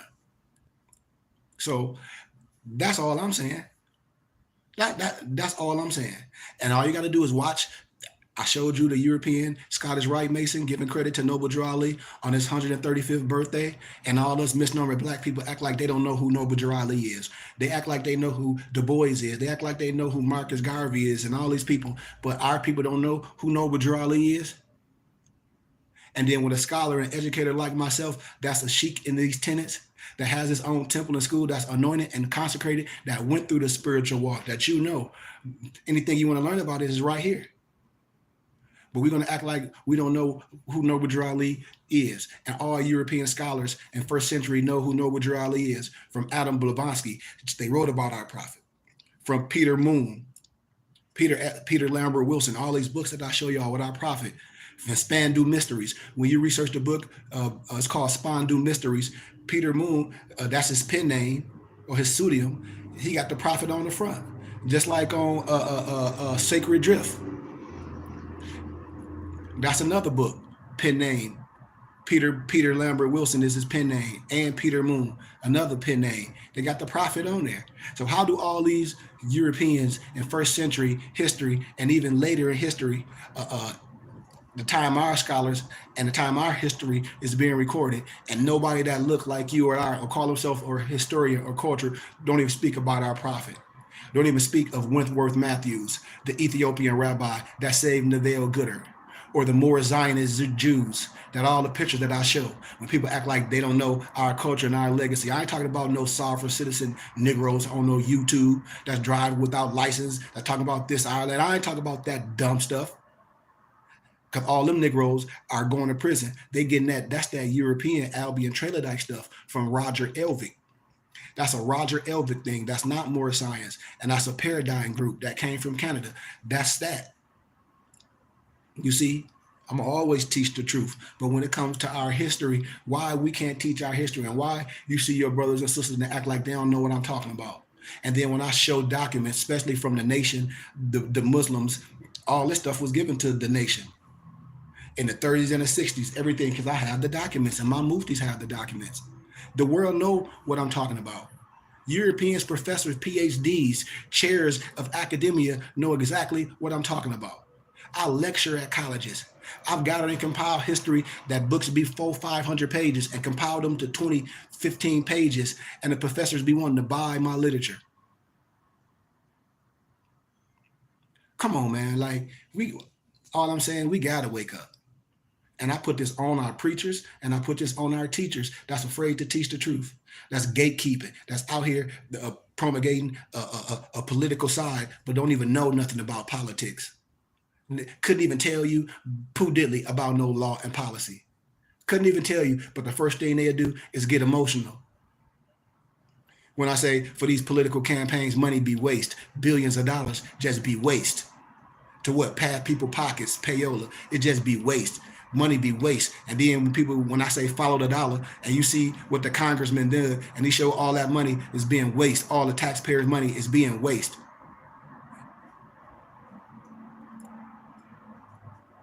And we still don't understand what our dollar is. Brothers not teaching to understand the tax code that we're tax exempt for the federal government, religious, charitable, scientific, educational wise. What that means, we can use our tax dollars to build our infrastructure, and you get a tax-exempt receipt, just like the European Jews. See, these Negroes cannot teach that because they're not educated. And if they did, they don't want to. You know, I teach structure. I teach how to get things done. How? Listen, the church can own everything. When you're part of a church, ask these black preachers what a parsonage is. They won't tell you. A parsonage is what the church owns. Ask these black preachers why the church people don't get a tax-exempt receipt.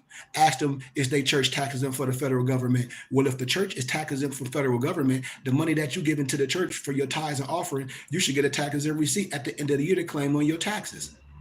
If you're not getting that, then that's your fault. And that's what I'm telling the pastors be only benefiting off the church. The pastor won't get nothing without y'all. The people should be reaping the benefits off the church. And that's what I'll show y'all how to do. We can own land. We can own our own schools. We can have these things. This is what we're supposed to be talking about at our church community. This is our culture. Research the religious laws of the indigenous people, what I'm talking about, what you have the right of. The Declaration of Human Rights, Article 15, clearly says that you have a right of a nationality and a right to change it. And the claim a child replaces the birth certificate. No one will be arbitrarily denied of a nationality and a right to change it. House Joint Resolution 75, you have the right to annex your L and Bay or your day to your name. The religious rights of the indigenous people, you have the right not to assimilate. You have the right to wear your native culture, write your books, not to assimilate with no others. And then in our city of Flint, Brian, right on ML King, the Moorish Science Temple of America been there forever. Moorish Science Temple of America been there forever. It's a shrine.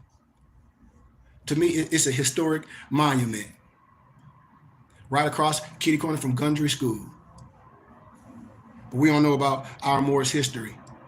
We don't know about Deuce Muhammad Ali, Abdul Hamid Solomon. We don't know about none of this Moorish legacy. We don't know about none of that, but we act like we know who we are in history and afraid to know who we are and be taught the right way, especially from our ministers, especially from our brothers that look like us. We have a duty. We have a duty, man.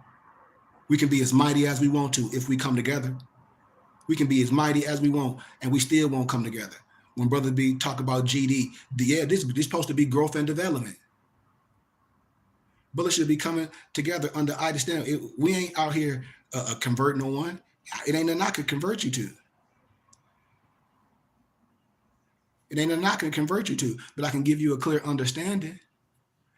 To remove the madness, remove the hate, and show you in history. You got to know what your Moorish legacy is about. All through history.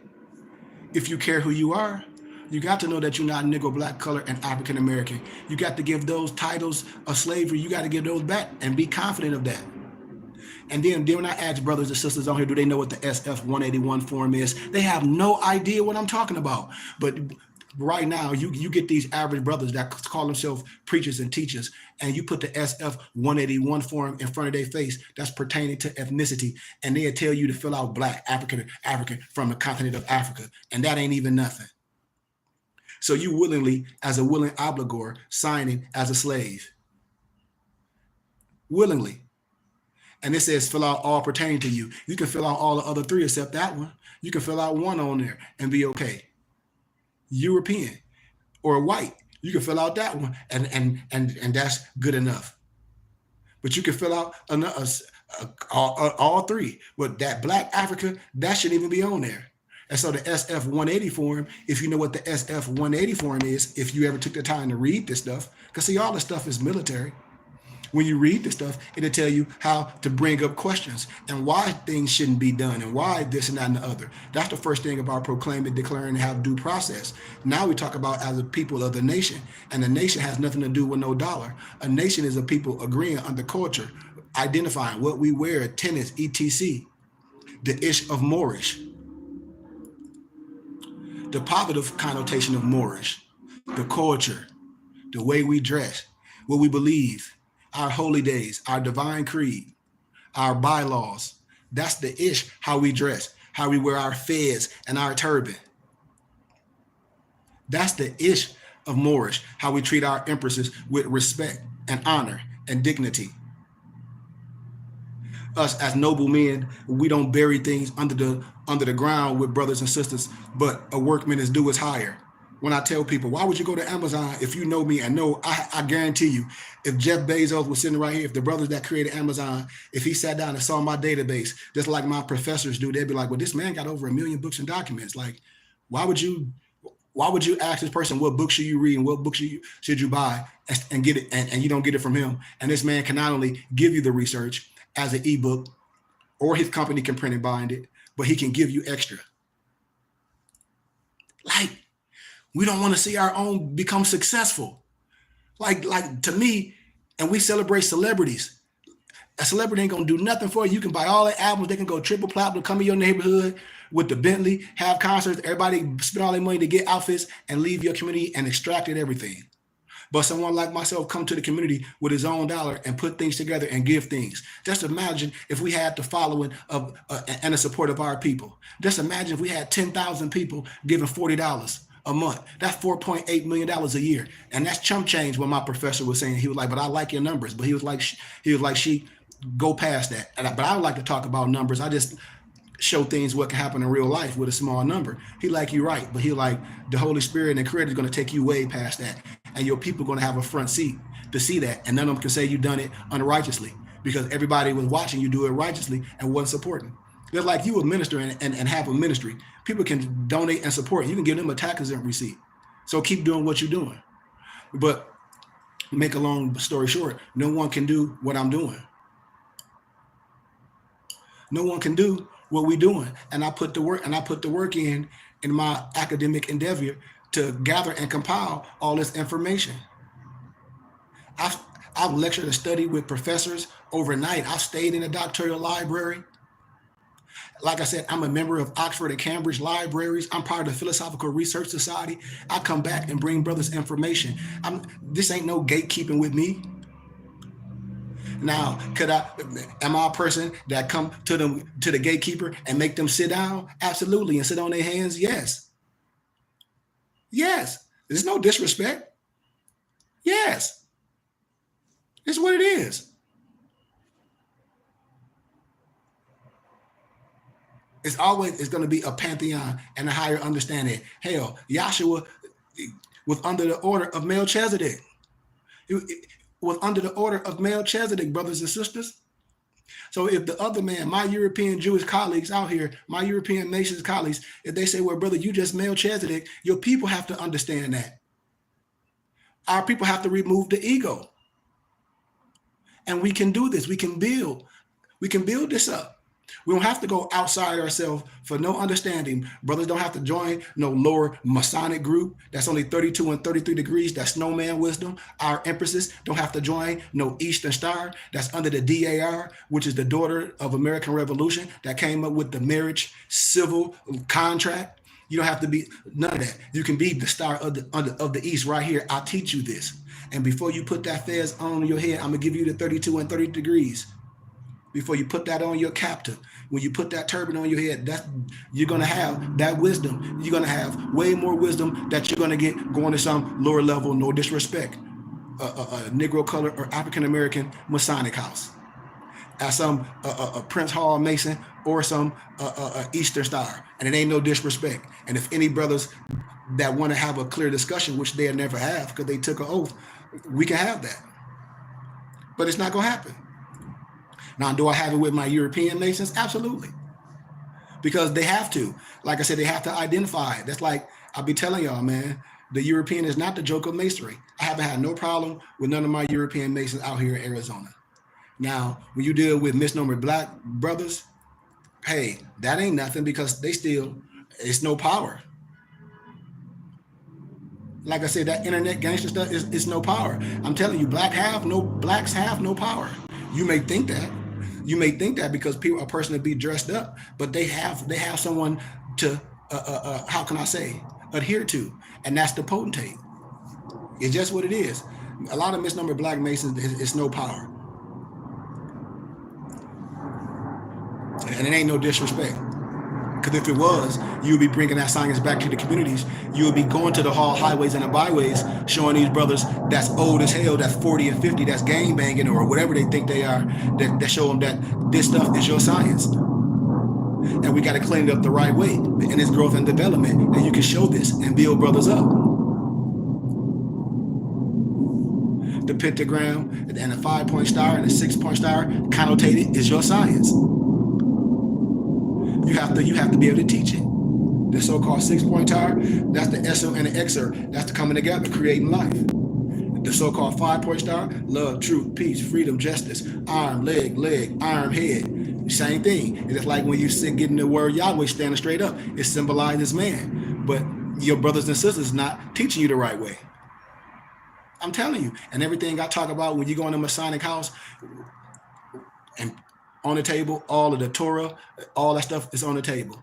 You got these people, or did you see the checkerboard at what they were on? Man, y'all lost. Y'all on some niggardly stuff. Or the symbology, man, it's all, listen, that's all it is. I keep telling people, everybody on the internet talking about some Super Bowl, some Kendrick Lamar halftime show. Y'all still worried about some damn entertainers. Let me tell y'all how Negroes get played by entertainers and athletes. Watch this. Because a few years ago, Kyrie Irving was telling everybody, we Hebrews, and he was talking all this Hebrew stuff. Now Kyrie called himself some Islam Muslim, and he'd be going through Ramadan. But he was making up all the fight, telling you that he was a Hebrew. So if you a Hebrew and all that, why now you got to switch and you practice in Ramadan and you pray 3 times a day and you fasting? You don't have to change none of that, because if you understand who you are, all that's in the Bible. You under a kosher diet. So clearly these Negroes confused. Clearly I know the Ishmaelite. I told you, we gravitate to stuff that these brothers have no science. And if you call yourself a Hebrew Israelite or we the Jews, where your priests? Where your Jewish priests? Tell me what you do Jewish. Where do you practice Hanukkah? What do you do Jewish when people just be running off at their mouth? Where your priest at? Where your Jewish priest? No, okay, so no matter what set of a Jewish tenant you are, where your sheik? Who you pay homage to? Where you pray at? Where you study? See, and that's what I be saying, these Negroes, that like the blind be leading the blind. We let a whole bunch of Negroes that's emotional have a whole bunch of our sisters in the ground. All these brothers that be bragging because they just got out of prison, they down there 50 or 60. That mess mean nothing to me with all that old dumb prison talk. That mess mean nothing. We talk about what we doing today, my brothers that's preachers and teachers. That's all I ask. Come on, Noble Brian. All my brothers and sisters that here, I got 10 more minutes and I got to get out of here. But I'm saying, what's up? Like what we going to do?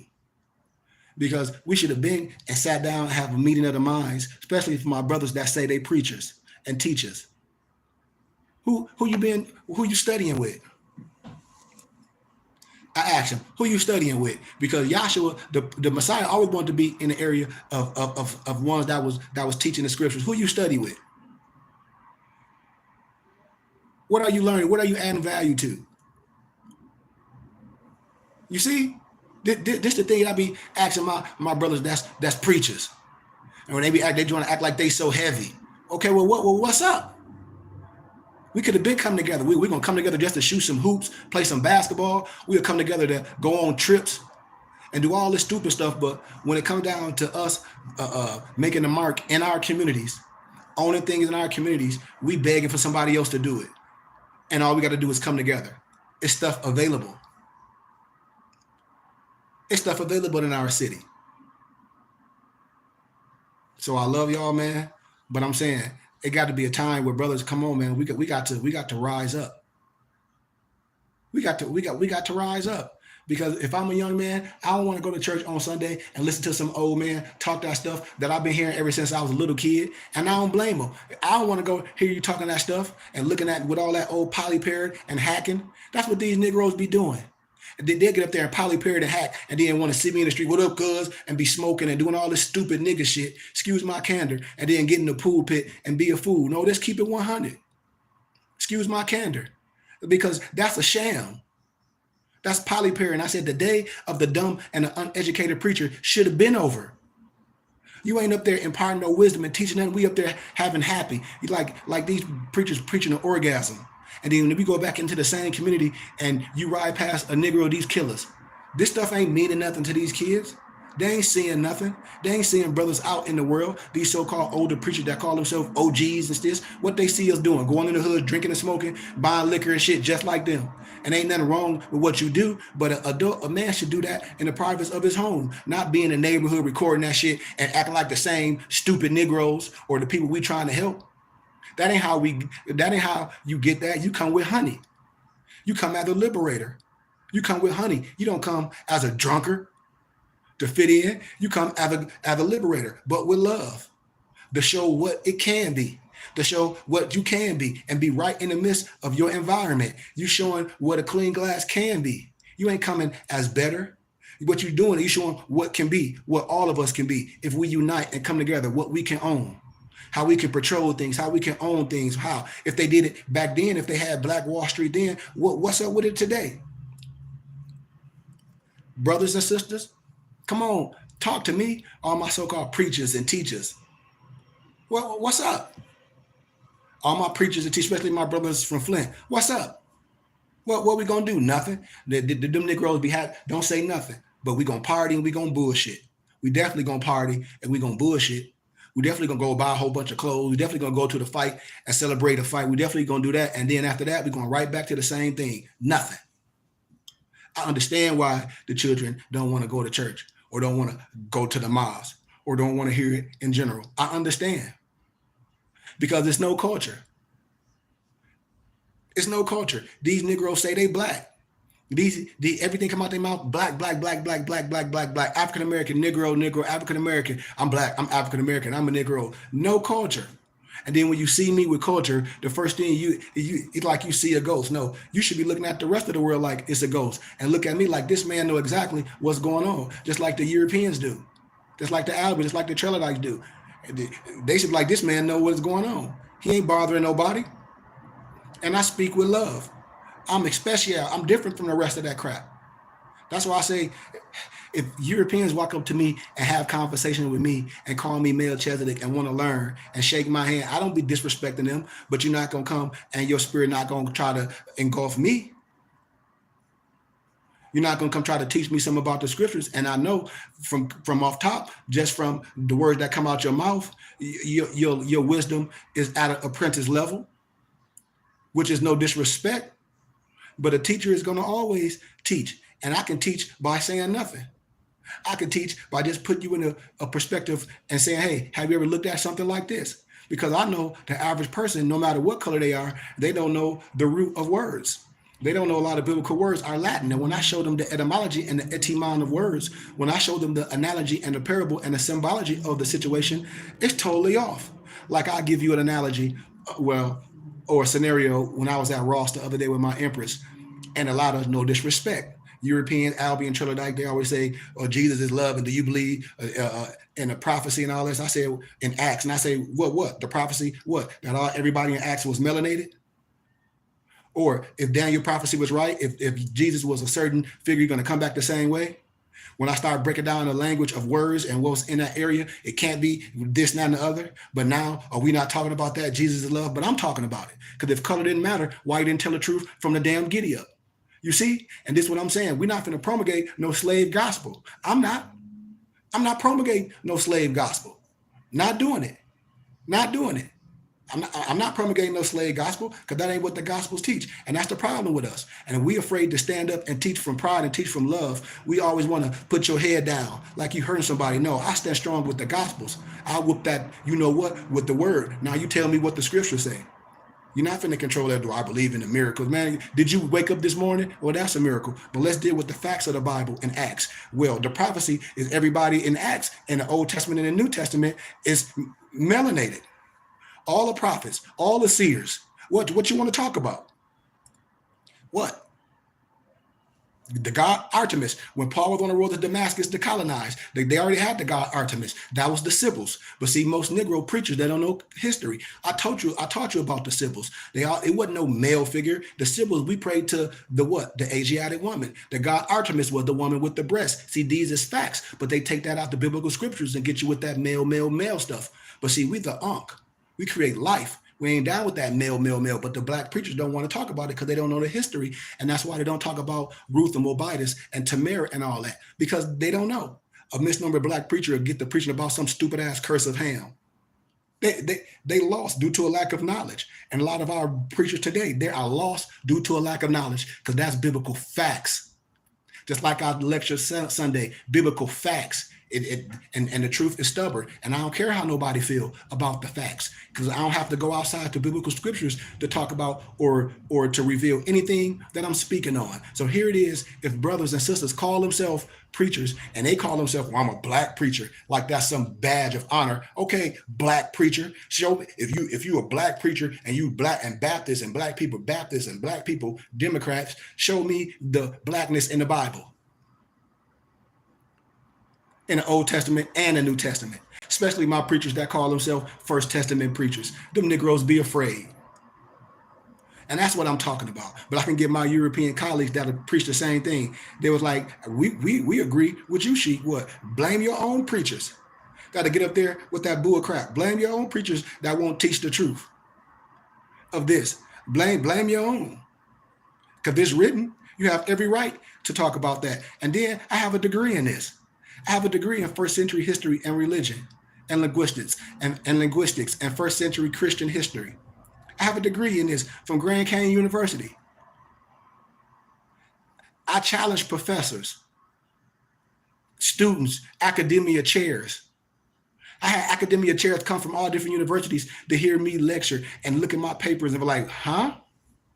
And then when I reveal my association, when I said I have allies at Cambridge, Harvard, and Oxford, when they saw that I was part of the Philosophical Research Society, that was it. That's why I be telling you, the only people that lie to you is your own people that look like you. That's why I tell people a lot of this stuff I'm talking about is wrapped up in Freemasonry. It's wrapped up in the halls of masonry. The 13th to 14th Amendment, manumissions, Reconstruction law, even the word person. When you hear lawyers talk about, well, a person make you free, no, it don't.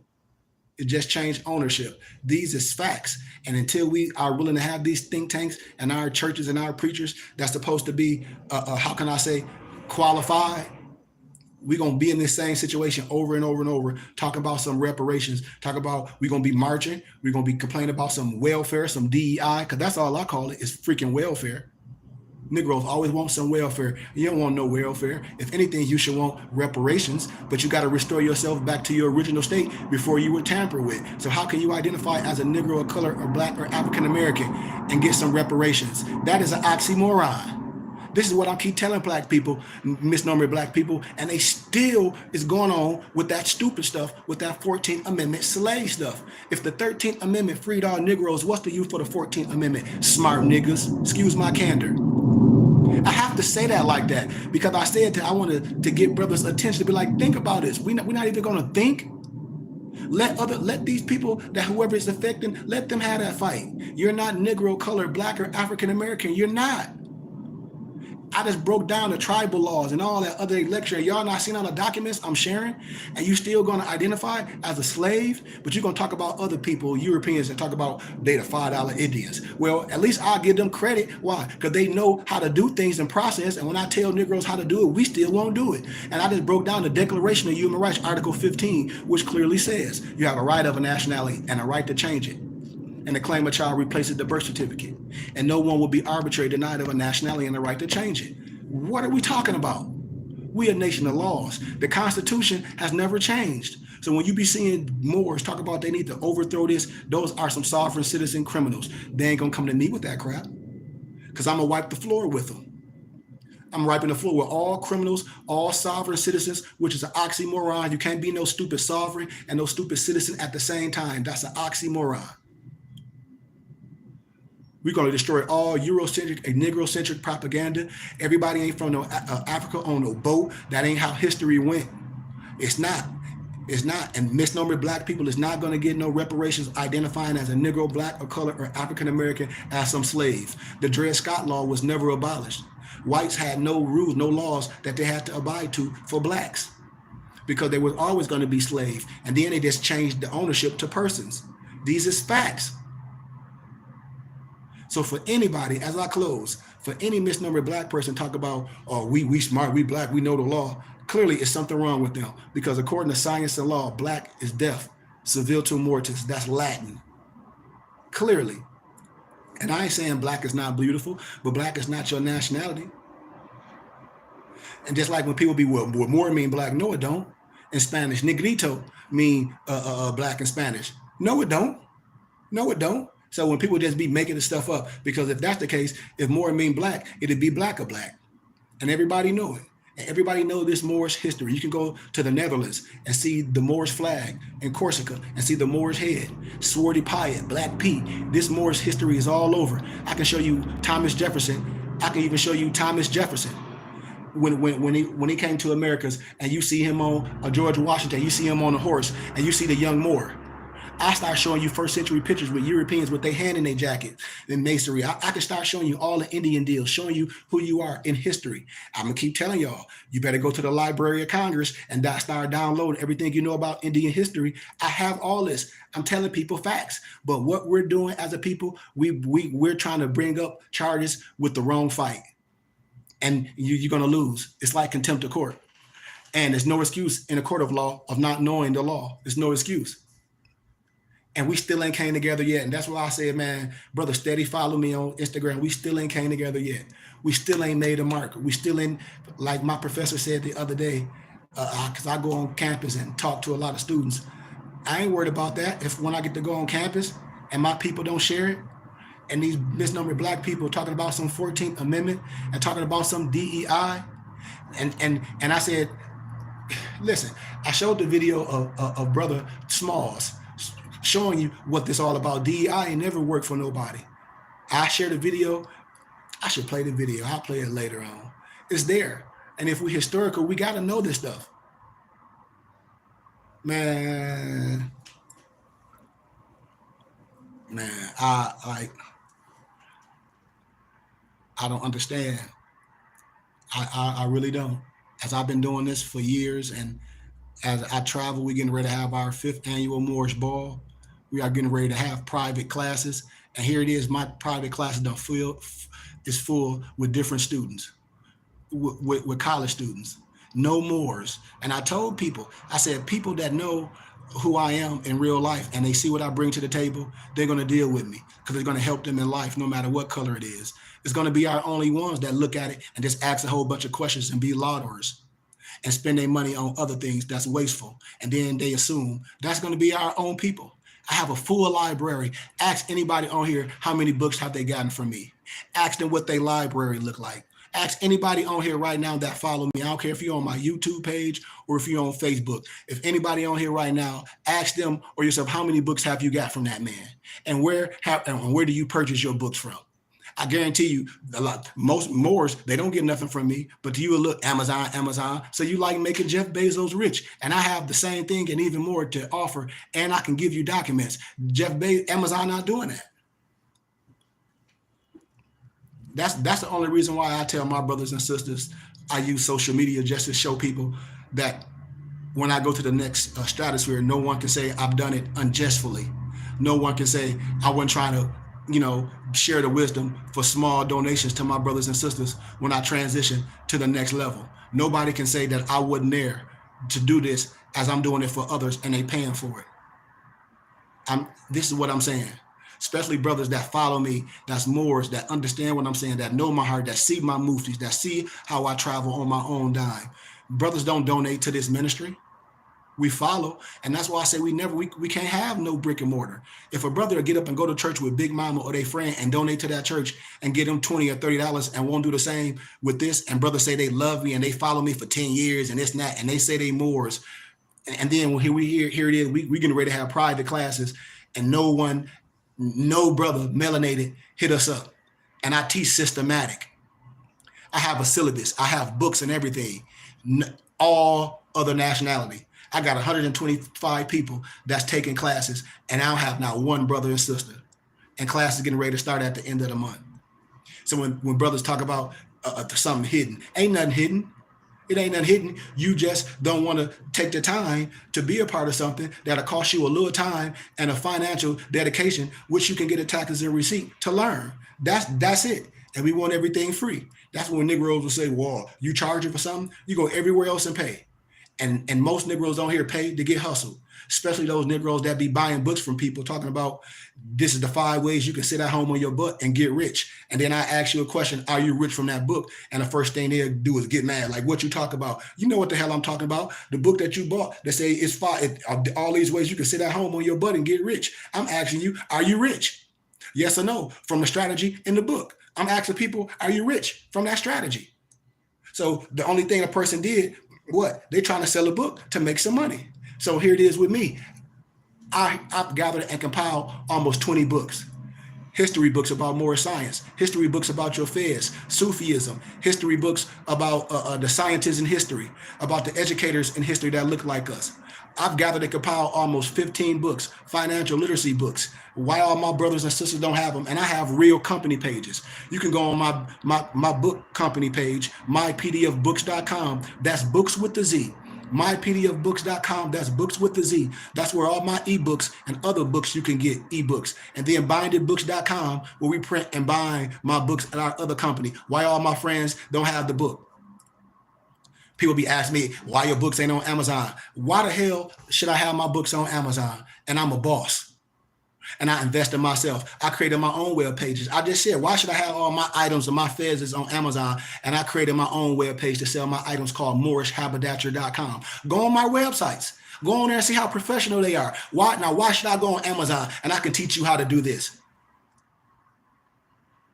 Why? Why should I go to Amazon and give and break bread with them, and I can take a whole 100% of me and make all the funds and give a percentage to my philanthropy and what I like to do and travel and help kids and do all that and help brothers and give people fezzes and turbans and pass out my books and stuff.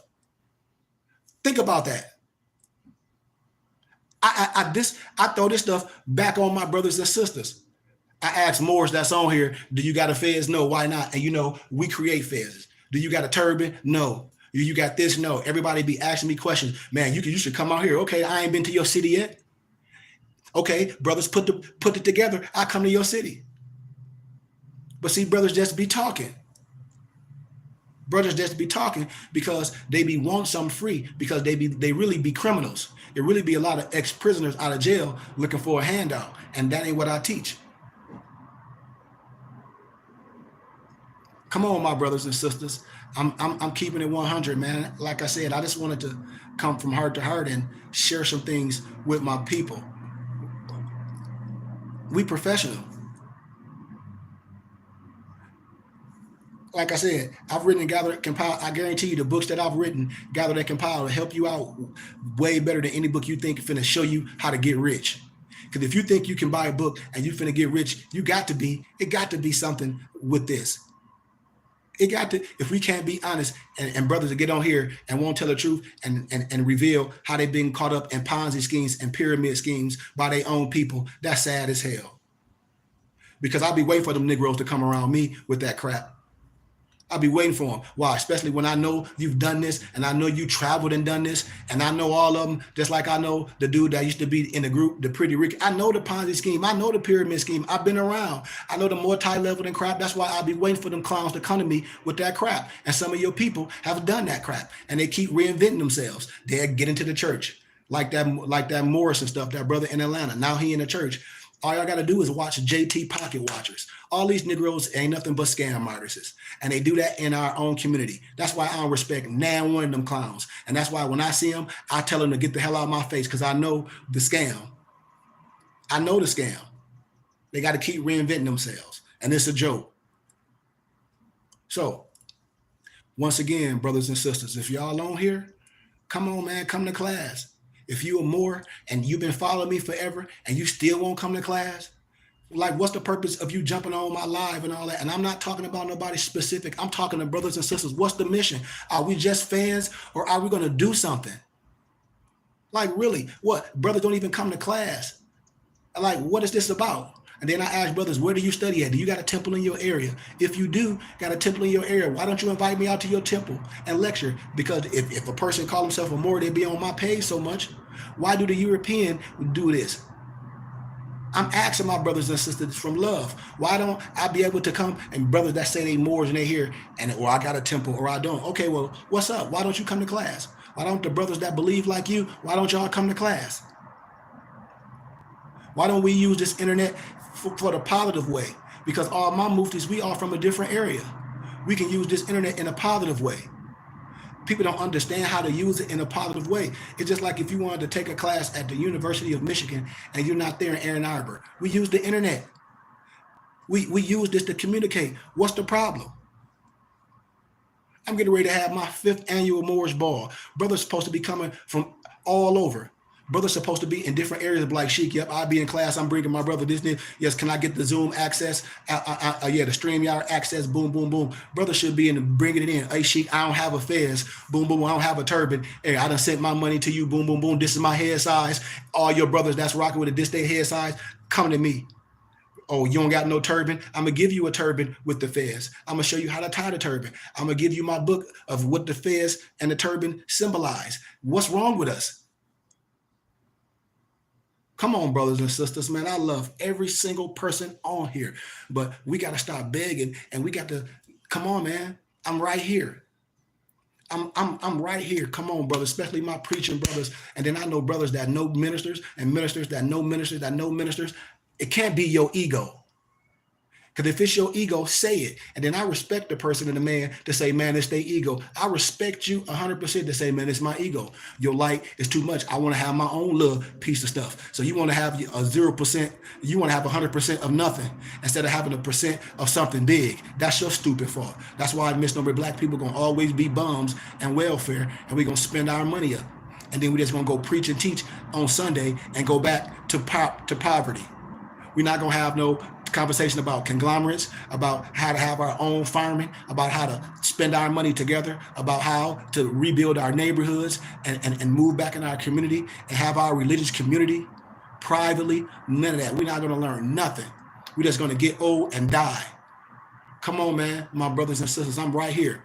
Man, if y'all know my number, my phone number, my office number is 602-473-8767. My email is my last name, Goodman, GOODMAN, KHARY@gmail.com. Come on, man. Especially my brothers and sisters that's from Flint, especially my preachers. What y'all afraid of? We could have been had something. We could have been showing some different. We could have been stepping up in our community. Brothers afraid who they are. We the royal priests. Our headdress mean things. Come on, man. The day of the dumb preacher, man, is over. We educated. We anointed. That's what the Bible says. Seek wisdom. Sophia is wisdom. We're supposed to seek wisdom and knowledge, not out here being afraid, polyparroting. That ain't what the gospel is about. We're supposed to be teaching our culture, contextualizing it, understanding who we are, building in our community, going back, not worrying about what nobody else have to say with us. And we should be spending our dollars amongst each other. And that's what I'll be saying with Moors. Come on, who you spending your finances with your Moorish culture? Here it is, brothers, follow me. And I said, I have everything for your Moorish culture, books, everything. I give my information out. Come on, family. I'm casting my net out. If anybody want to learn anything, if you have a turban and you don't know how to tie it, I'll show you how to tie it. If you need any books and literature, I'll bring it to you. If you want me to come lecture, I'll come lecture. I'm telling you, man, don't let me just be used with other people in academia. And then here it is on my own brothers and sisters won't take the same advantage and use me. I'm telling y'all, we're not Negro, colored, or African American. I love y'all, man. We out of here. Peace.